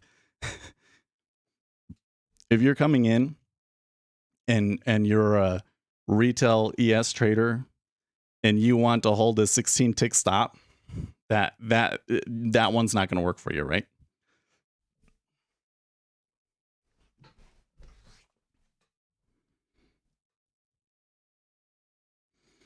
Because essentially what you need is a statistic that's like this. If in this situation, from this point, price only ever goes, on average, price goes beyond that point 8 ticks on average or something like that, right? You can go and you could do a distribution of it. Say, okay, after this point, here's the distribution of what happens after that point. And thus the number of times where it would actually go through your stop is very, very small. Right? Or in other words, an edge that gives you an advantage against adverse excursion is what you need. And those daily statistics based on those levels don't give you those. Man, them treasuries still okay. So now the treasuries are at the low of the year, huh? Is that? Yeah, it is. Oh, geez. Oh, okay. This is the previous low of the year. So on November 25th, the charts. On November 25th, there was a day where we breached that. And then over the weekend, because of the options rollover, oh, it wasn't over the weekend, but this was when the options rolled over. So when we rolled over, we were lower. And then we recovered that price again. So we're now breaching that level again. But this is a pretty strong move.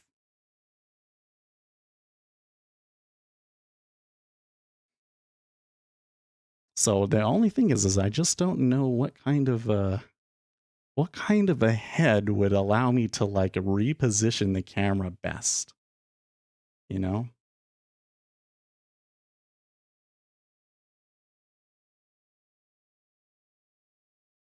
Or is it that I need like a gimbal that follows me?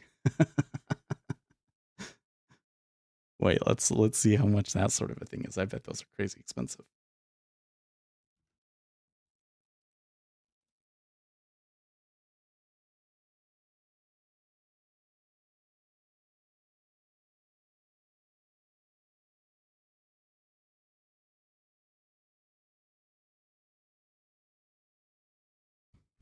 Tracking gimbal? DSLR?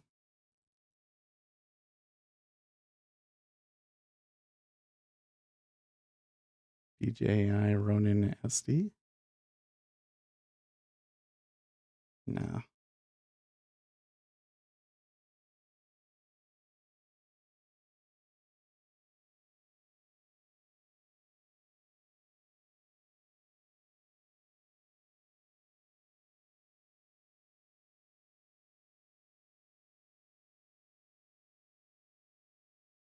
Apparently there's more than one that will work.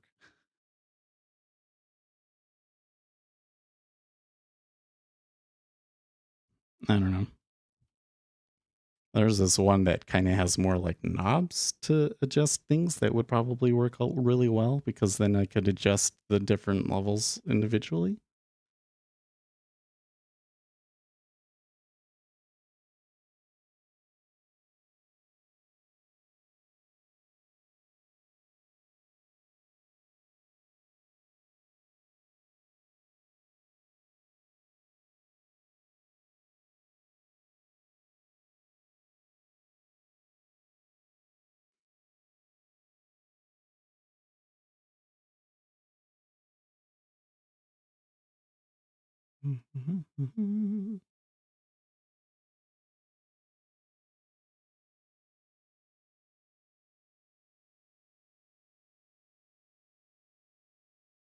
Probably would need to be a geared head. Something like this Manfrotto with the gears. But maybe not so expensive.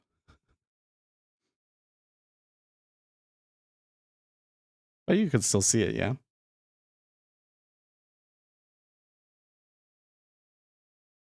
Jeez. $1,000 for a geared head there.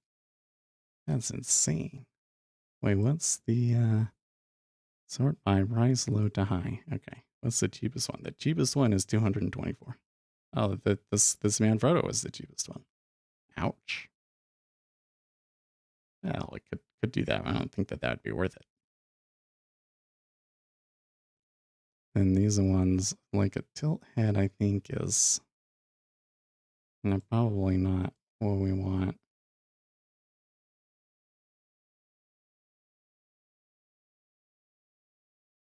Maybe one of these with this, if it was a small enough, could maybe do it. Because right now I've got a ball head, and the ball head makes it really hard to do it with, right?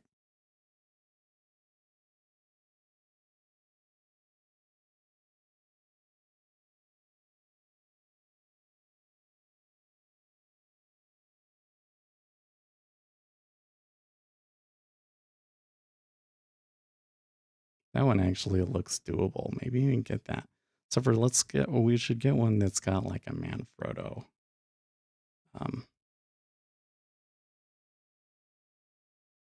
You know, plate. Manfrotto plate.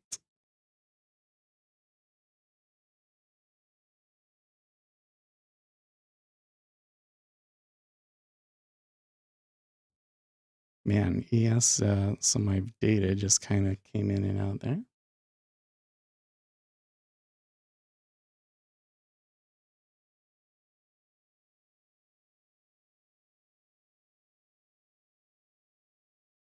Now, another thing that we could do is we could set up the other camera.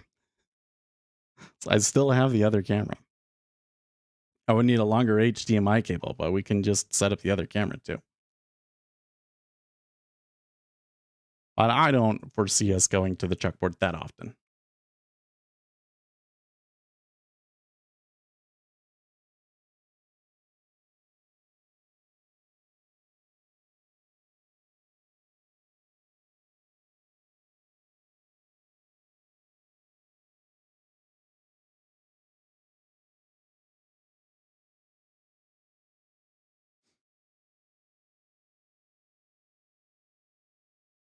Master. See this one. This one is probably better. $70.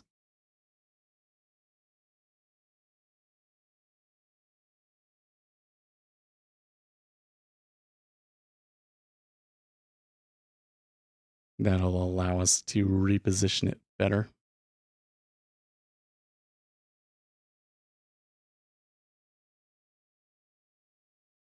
It comes with the Manfrotto quick release plate.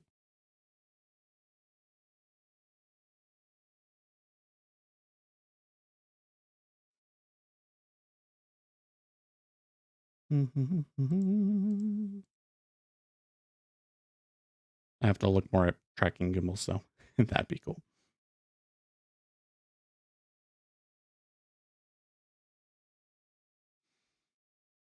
Let's see here. S&P, is the S&P going to bounce here? By the way, you guys got awfully quiet after I came back from the checkboard. How are we doing? Yeah, we're okay. We're in an okay spot.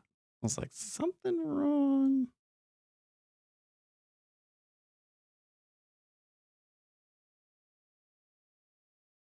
Oh, another thing, YouTube Finance, if you acknowledge that you were going to close that low when it would be best to buy futures puts, I'm going to bet you that you go and you look at what you're paying for the futures, how far it could go during that day. It will go down to that spot and you'll basically get to break even. It's probably they're going to price that stuff based on the volatility. And so it's going to be really hard. You'd have to have something that tells you it's going to go in this particular situation, it's going to go down to here. And that's way further than what volatility is pricing, right? It'd be really hard to make that trade work with the options. They're good at that. They're pretty good at pricing in how far it's going to go.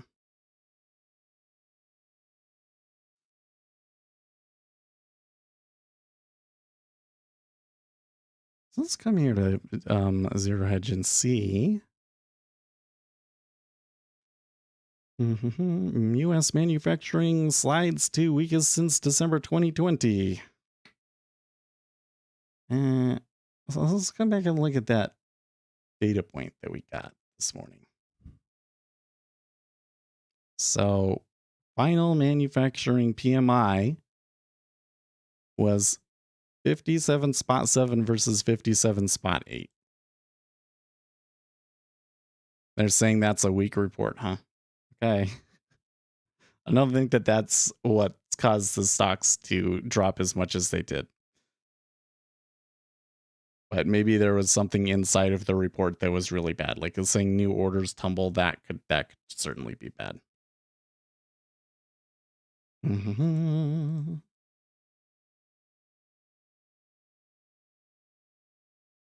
We are seeing gold, the dollar above 96 again, so that's hurting gold and bringing them back to 1800. Hmm.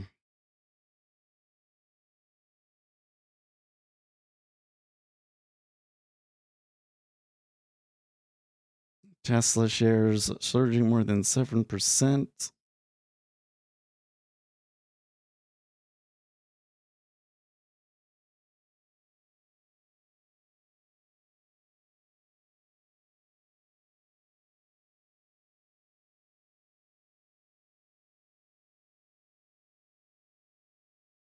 Block buy. Yeah. It's standing at odds with most analysts. It was GLJ Research's Gordon Johnson who put out a note on Monday asking whether or not Tesla's numbers could be overstated. According to official Chinese communist mouthpiece Yikai Global, in an article published today, we learned, and we quote, according to industry insiders, Tesla's sales in China in December 2021 may exceed 60,000. However, due to soaring orders and insufficient supply of chips and other components, it is estimated that only orders for October 2021 will be delivered at most. We take this to mean that the numbers reported by the China Association of Automobile Manufacturers next week may fall materially below Tesla's implied December 2021 sales of 80,000 cars. Oh, okay. Interesting.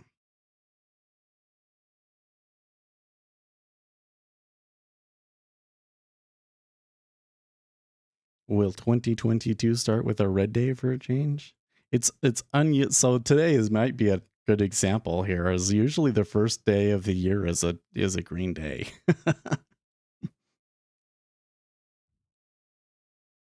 and if it's not, that usually doesn't bode well for the year.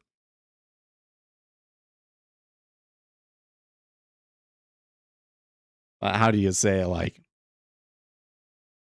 it's a real statistic and it's not just noise, you know?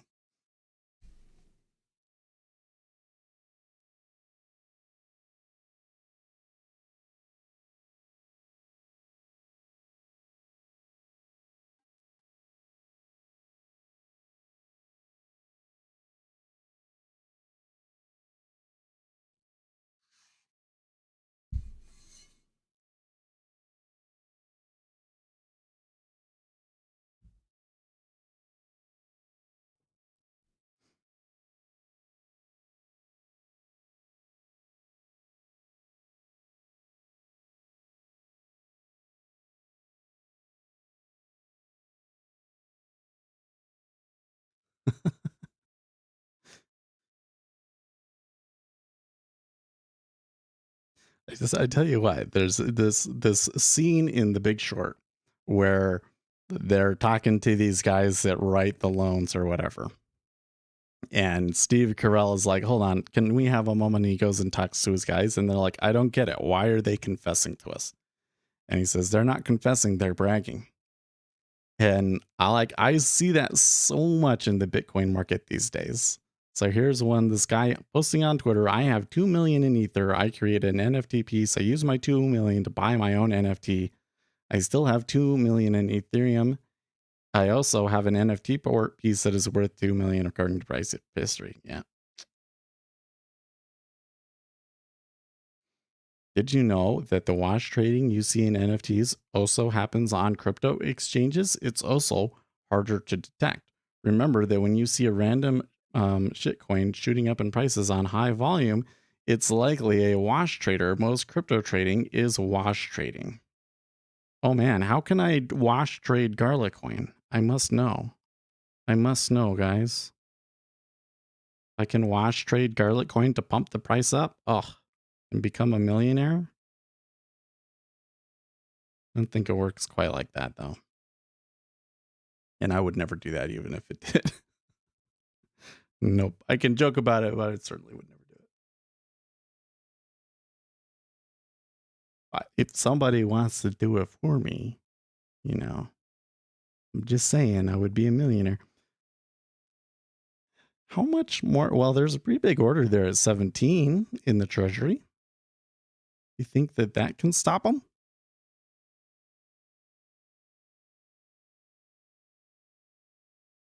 It sure did turn into a surprising bender of a move.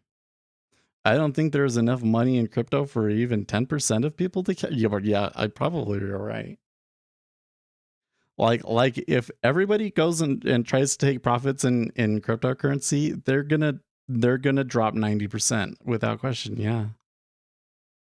After all that has been done to support the economy, how can people still want this thing to go down? I get that we need correction, but wanting this just for the sake of being right on a short, is it worth it? Do that many it sure well, here's the thing, Gus. The internet is always bearish. It's this the same problem that you got on the news feeds, like that Facebook started to encourage divisive news feeds and stuff, right? And all of these like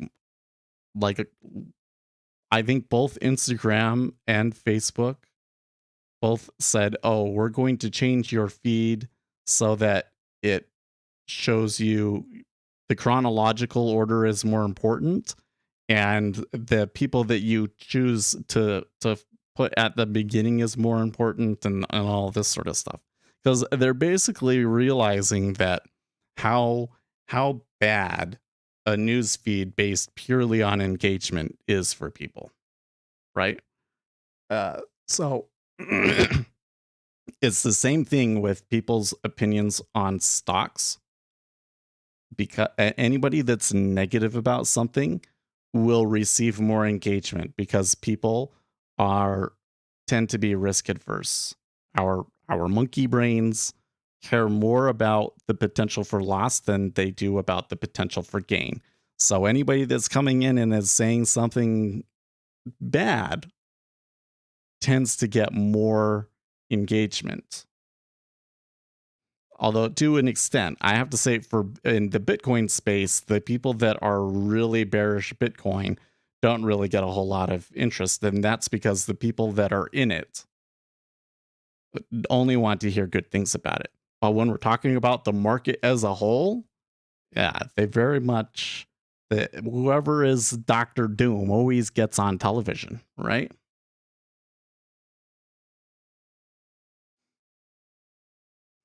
That's I've noticed that before you mentioned in my YouTube feed. Yeah, YouTube's a changing, has been.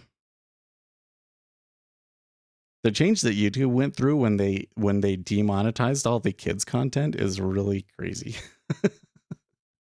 And my kids watch a lot less YouTube as a result too.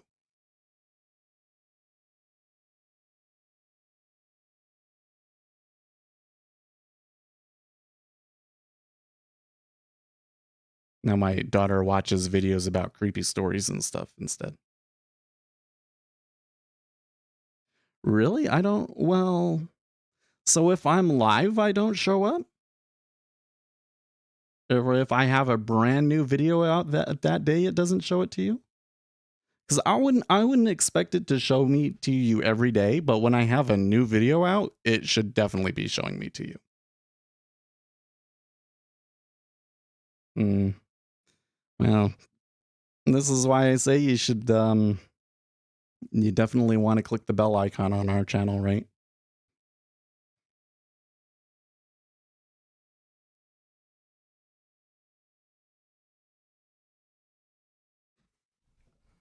Well, if the video that we're putting out at the top of the hour doesn't show up, then I'm going to be upset. Because I put so much effort into making sure this one looked good and editing it well. I did this a little bit different with the editing, so it should be even faster. And I did some things where like I did some zoom cuts and stuff like that where you zoom in on the face, because now I can do that with 4K. Yeah, this video and it's a clickbaity. I mean, it's should you trade futures is what it's about. Yeah, it's. I hope this. I'll be really disappointed if this video underperforms. I'll be really disappointed if this video underperforms, because I think that this is the one that could break out. Great.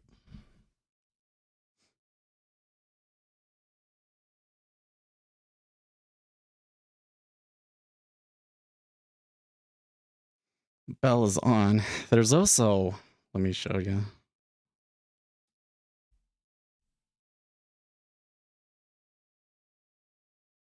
We're a little bit more sparse here today than we usually are.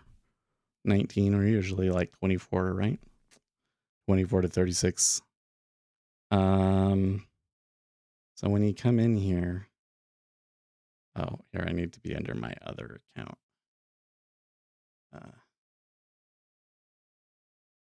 This one. Okay. So when you do the bell icon, you got all, personalized, or none. And you want to select all. And then I think you can come in here into settings somewhere. Notifications, right?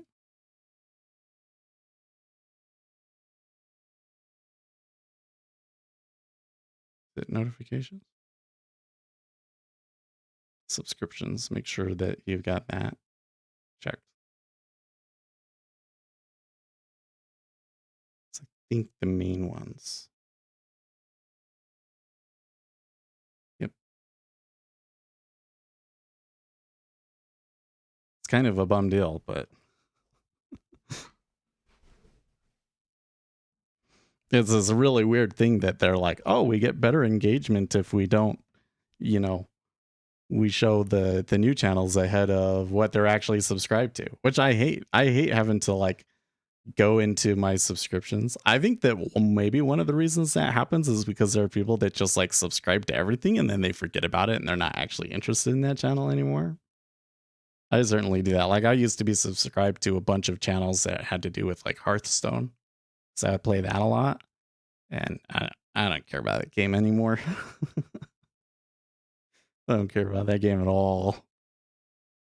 They were milking them too hard. Okay, so we're getting a much more significant and quick bounce here. The ES turned down a little bit there again. Oil is kind of reverted back to where it was. I'm not sure, 100% sure what oil is doing.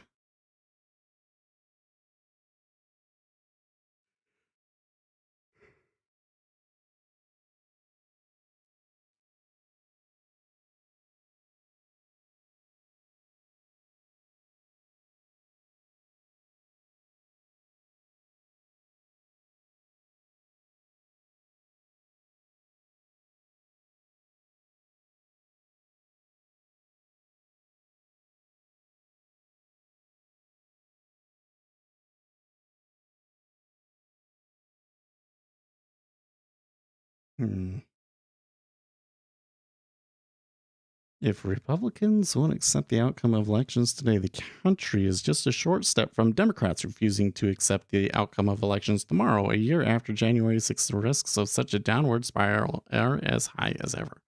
It is. I think it is a real risk because, it was always the Democrats. For a long time, I remember Democrats being the ones questioning elections and saying that Republicans cheat or that there's the machines that count them are rigged and stuff. Like because of, I think it was because of Florida and the George Bush election, right? But like, man.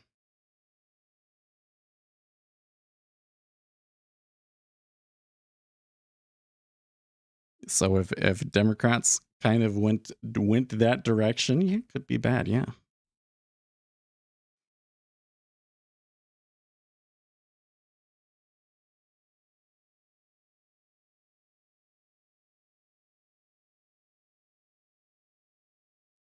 Bloomberg, here are 7 questions for the year ahead.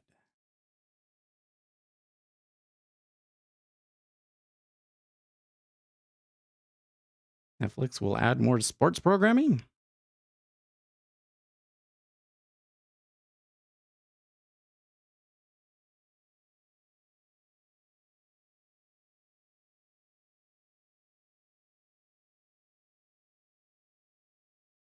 Spotify will have a new favorite buzzword creator.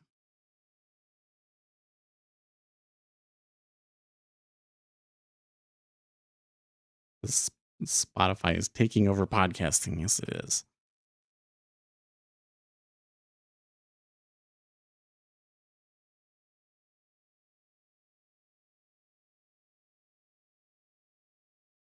I've kind of given up on podcasting now. Like I don't know. I don't know.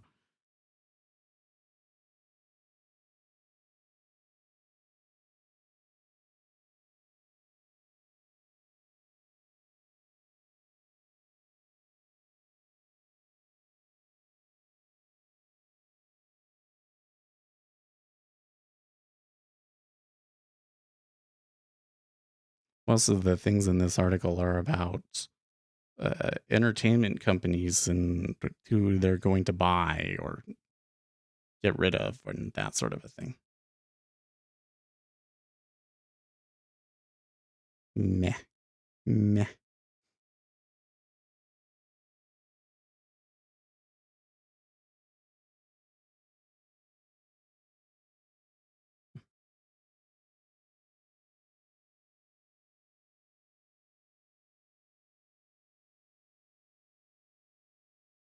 Looks like the hole is at 20.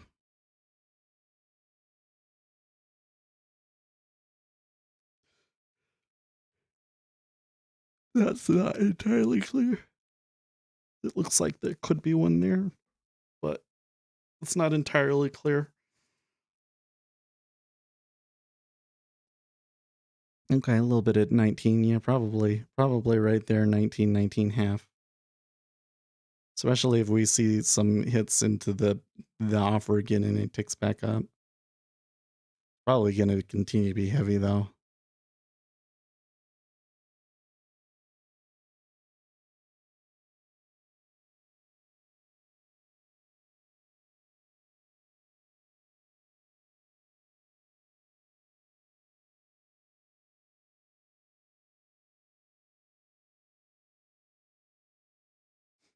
So, what do you guys think about the new camera?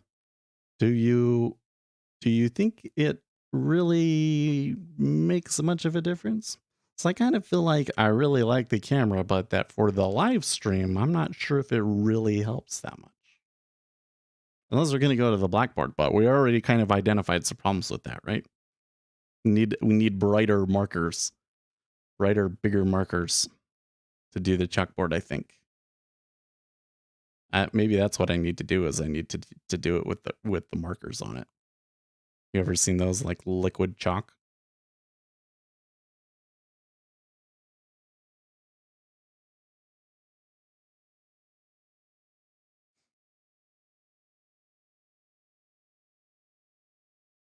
No, they're just gonna get crushed back down again. The 10-year, a little bit of a offer pushing at 18 now too.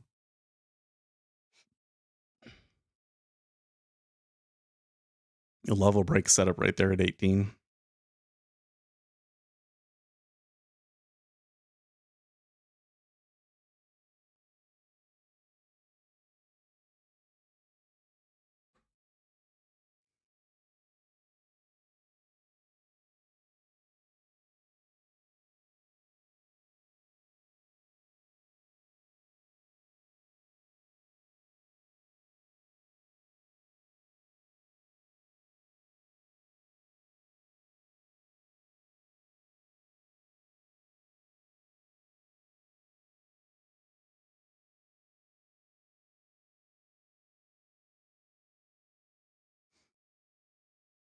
Just keeping an eye on it here. You can see that there's like a big order that kind of is like there and then pulling on the offer.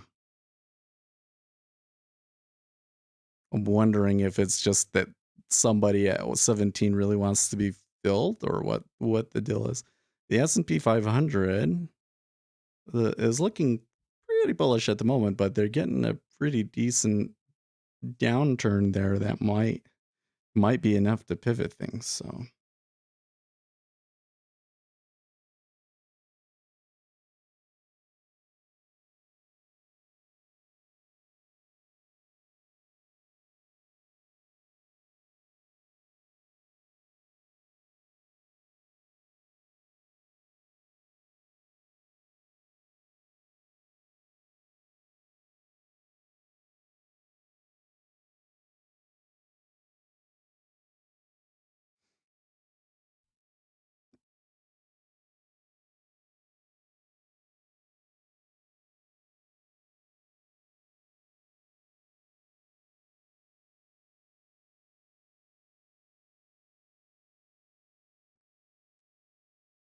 I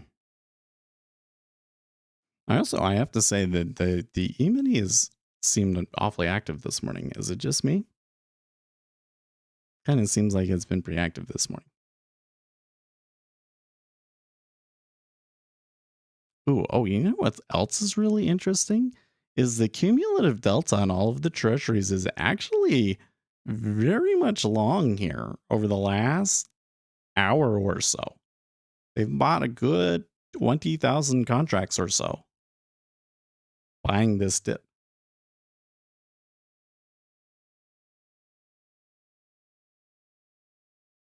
Question on the large transactions we see on the tape. There are some big orders messing around here, that's for sure. It's hyperactive. Maybe the ES has ADHD. Maybe. I'm sure part of it is just that the S&P 500 has gotten so high that the instrument doesn't really the ES doesn't really function the way that it's supposed to anymore. But and it's the first day of the year. You know, I was kind of concerned that this first day would be like really not really dead, but a little, you know, like a tough Monday. But they came out of the gate with a bang. I wouldn't necessarily expect it to continue tomorrow, right? We might see a little bit of a pause tomorrow. We do have some news though. What was the news tomorrow? One that I want to note. So first of all, we got non-farms on Friday, right? That's super important. Also ISM services PMI. The PMIs that are going to come Thursday and Wednesday and Thursday are important. Tomorrow we get JOLTS. I don't know if JOLTS is going to be super huge or not, but and OPEC is a big deal. But the one that I think is going to be the most interesting is actually on Wednesday, FOMC meeting minutes. So the meeting minutes, we'll see how concerned the Federal Reserve really is about the inflation and stuff. It could be interesting. Look at the question. When we see an order that is larger than 1,000 contracts, is the value on the price a representation of the entire liquidity at that level, or a sum from the multiple ticks that it took to fill the order? Okay, so right here, the inside column, that's going to show you, generally speaking, how many contracts it took in order to move price in the end. So if there's an iceberg there, or they pulled the orders, you'll still get an accurate picture of how much traded for it to move up or down. I think is what you're asking. What you see here is just everybody in the queue, right? On the bid and offer, that's the number of people in the queue.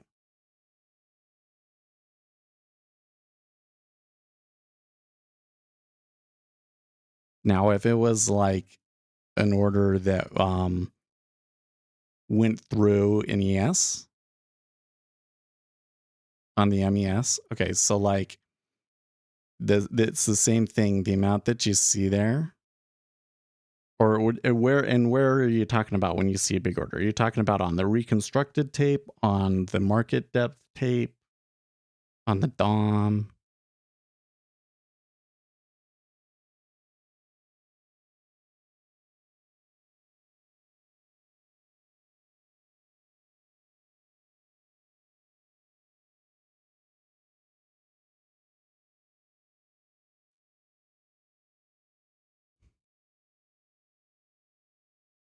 Oh, on the reconstructed tape.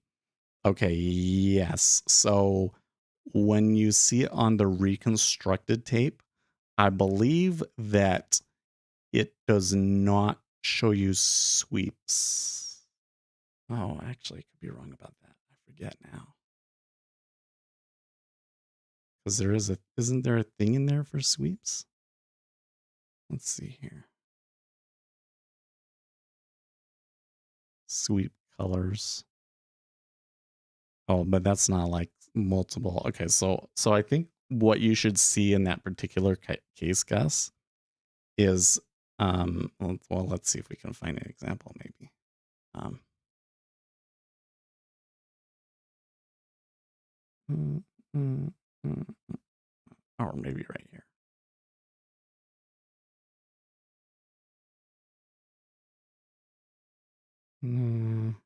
Well, okay, so you see here how there I have that cyan color and that magenta color. Those indicate sweeps, which means that the amount that traded was equal to the entire amount that was at that price. Okay.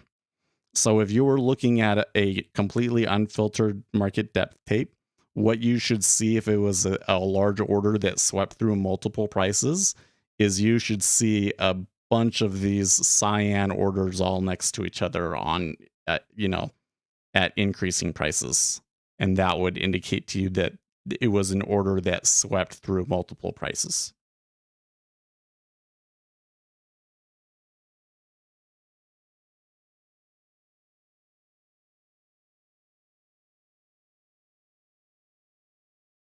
Could be any reason. Wait, what is FTH talking about?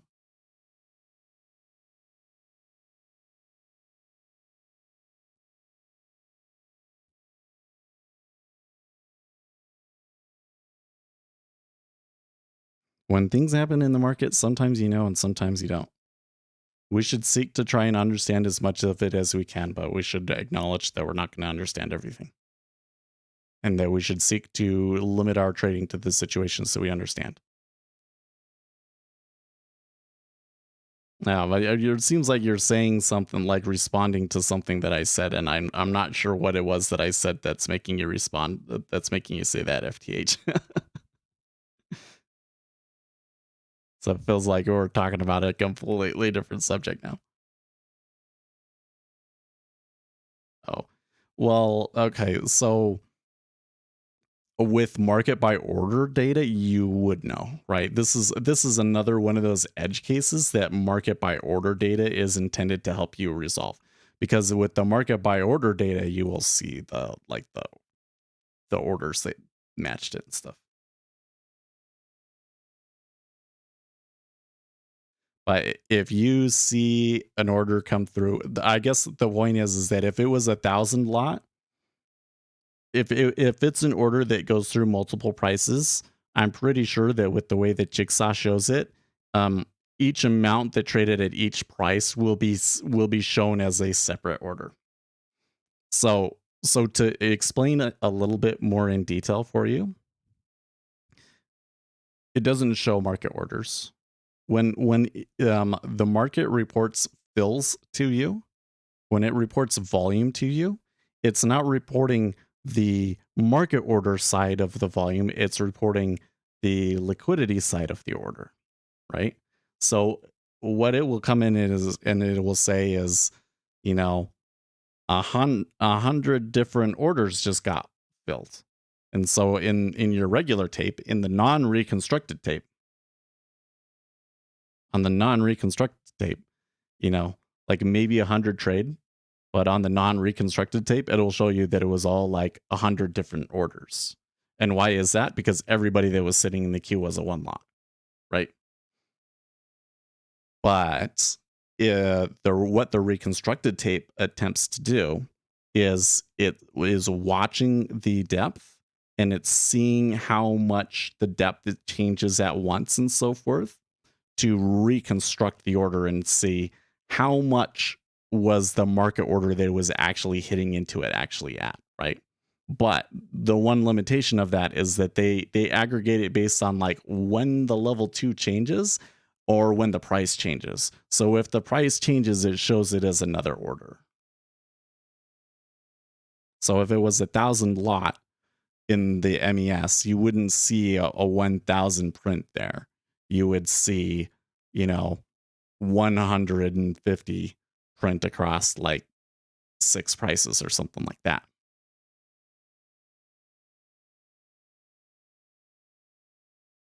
Doesn't mean price. I never said that. Could be a hedge. That's true. That's why we don't want to take trades based, in my opinion, you don't necessarily want to take trades based purely off of, you're seeing somebody else is taking a trade. Like right here in the 10-year, like the cumulative delta is long right now by a lot. So does that mean that we want to go long here in the treasuries? Maybe it will work, maybe it won't. I don't know why it's doing that. It's a little bit of weird action. It's something that we want to keep in mind.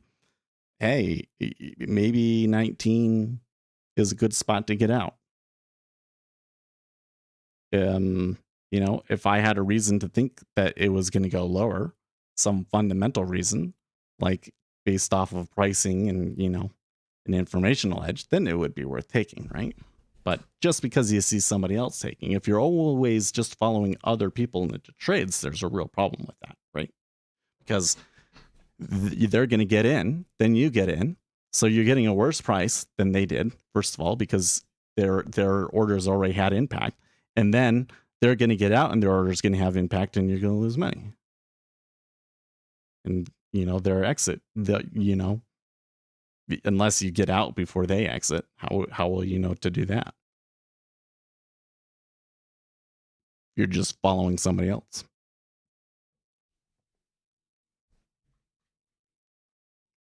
If you want to follow somebody else, you want to get in before them and, out before them, which basically means that you have to know what they're going to do before you actually see it on the tape. And how are you going to do that?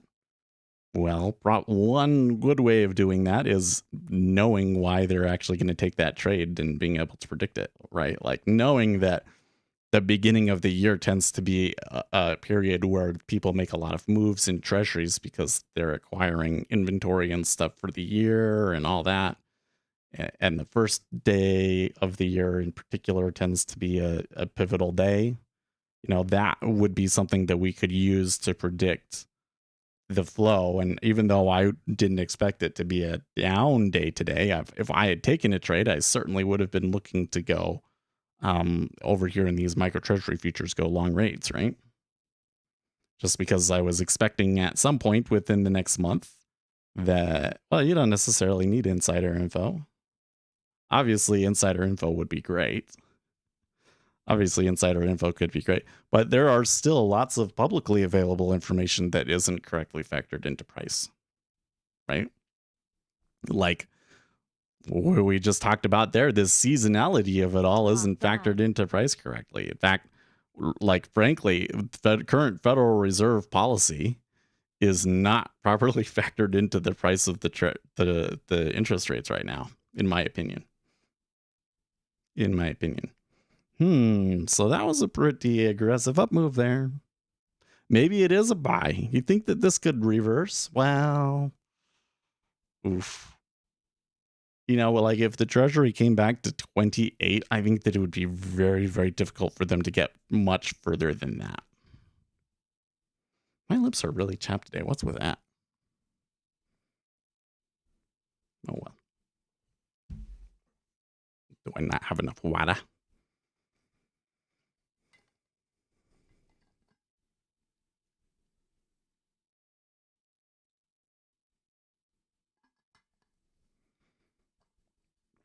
You know what? I should turn my laptop on.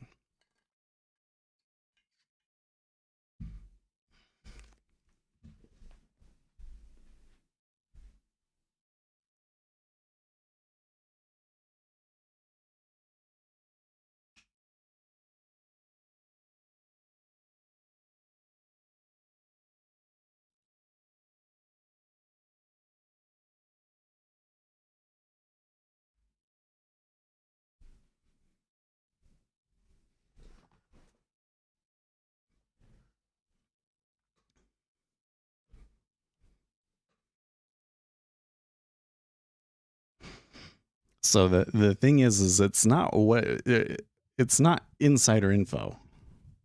The correct terminology that we should be using is We need knowledge that will predict future orders. We need information that will predict future orders. And some of that information can be very publicly available and widely known information. For instance, if the Federal Reserve is going to engage in quantitative easing, everybody knows that that's going to happen, and they're going to factor that into the price, but that doesn't stop their orders from coming. That's why everybody just front runs them. They buy them and then sell them back to the Federal Reserve. It's not insider information, right? But it's information that predicts future orders. So anything that we know that could predict future orders is going to be useful. It's potentially tradable information. But we have to be able to look at it. This is where I think a lot of retail traders will get screwed up and give up on edges that are really, really effective, in particular news, because news can predict future orders, but you have to factor in a lot of things other than just the news. You have to factor in what the market's expectation was, what the market positioning was on the news, the degree of outperformance based on what those expectations were, and all of this stuff to sort out what they're going to do based off of that piece of news, right? And sometimes even after that, all of that, sometimes it still does random things because the market is not very informationally efficient. That means that you're still going to be wrong sometimes. You're still going to be wrong a lot. It's just, if you're really trading informational edge when you're right, you should make a way more than when you're wrong.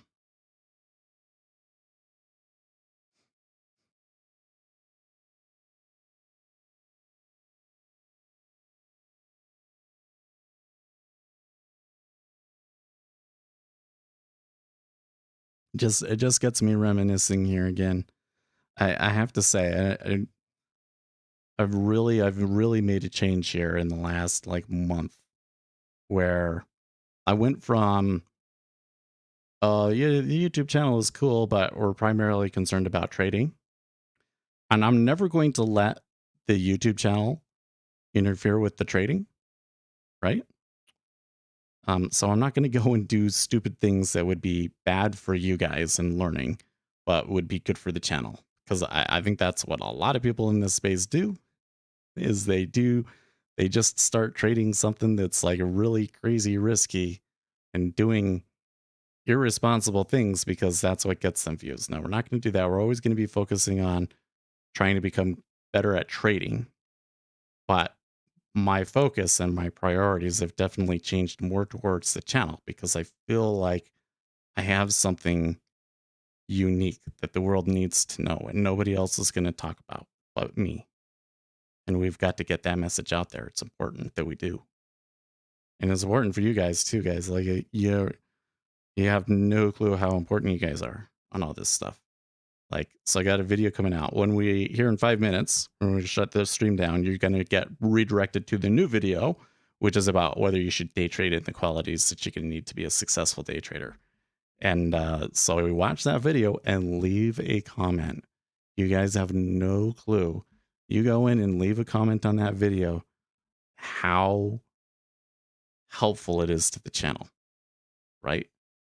And that will help us accomplish those things and get us to a point where we have the reach that we can affect that change and get people in society to understand this thing about the way markets work, right?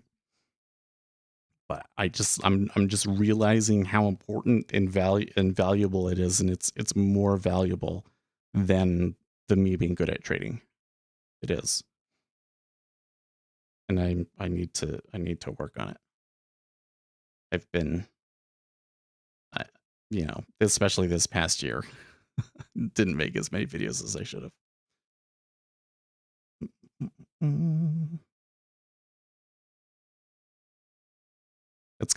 It's I don't know. It's kind of exciting and bittersweet at the same time.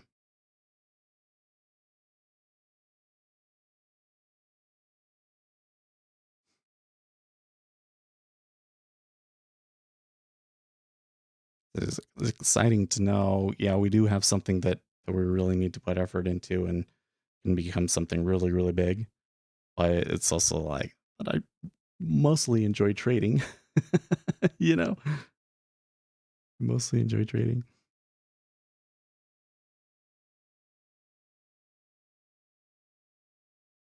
Mm, we could probably make that indicator, um, that cumulative tick.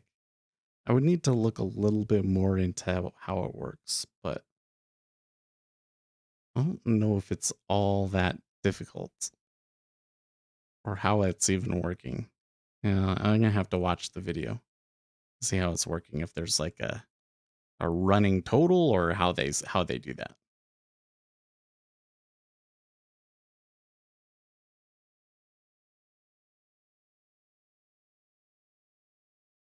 Perhaps they just take the change of each bar and then those are added together. Maybe that's how it works. You don't even need to pay me for something like that. It's like if I'm gonna maybe I should just become a contract, you know, program for hire sort of a thing. But the problem that I always run into with those sorts of things is that people want me to do things that like end up being trivial or dumb or like they don't really know what they want, right? And then when you give it to them, they're like, oh, you know. So I've had problems with that. That's why it's like I would much rather teach people how to do it themselves. But like especially if there's like an existing indicator out there and we know how it works. I don't know if we 100% know how that works. But if they give enough information in there that we know how it works and it's only like, an hour of my time, I don't see any point in trying to charge people for it.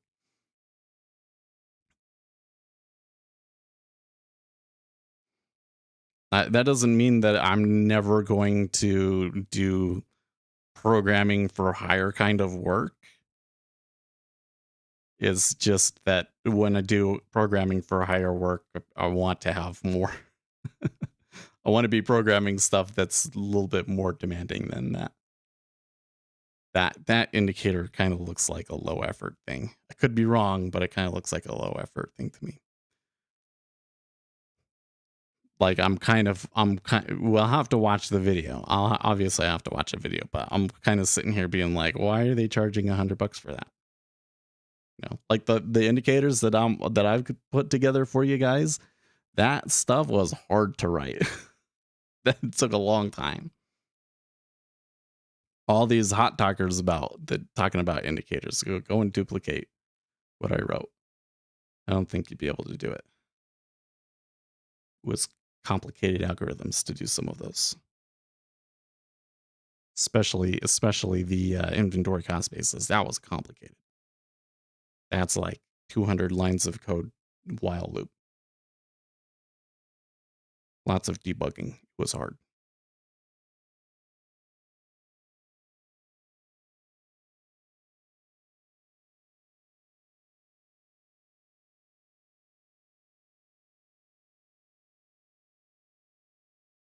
Okay, well, it is time for me to shut the stream down. So you guys can get forwarded to the premiere that will happen in 5 minutes. So we'll be doing a countdown. So stick around to watch the new video.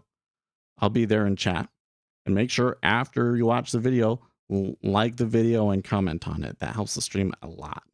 I've got to get ready for work here. So I will see you guys tomorrow. In the meantime, stay profitable, friends.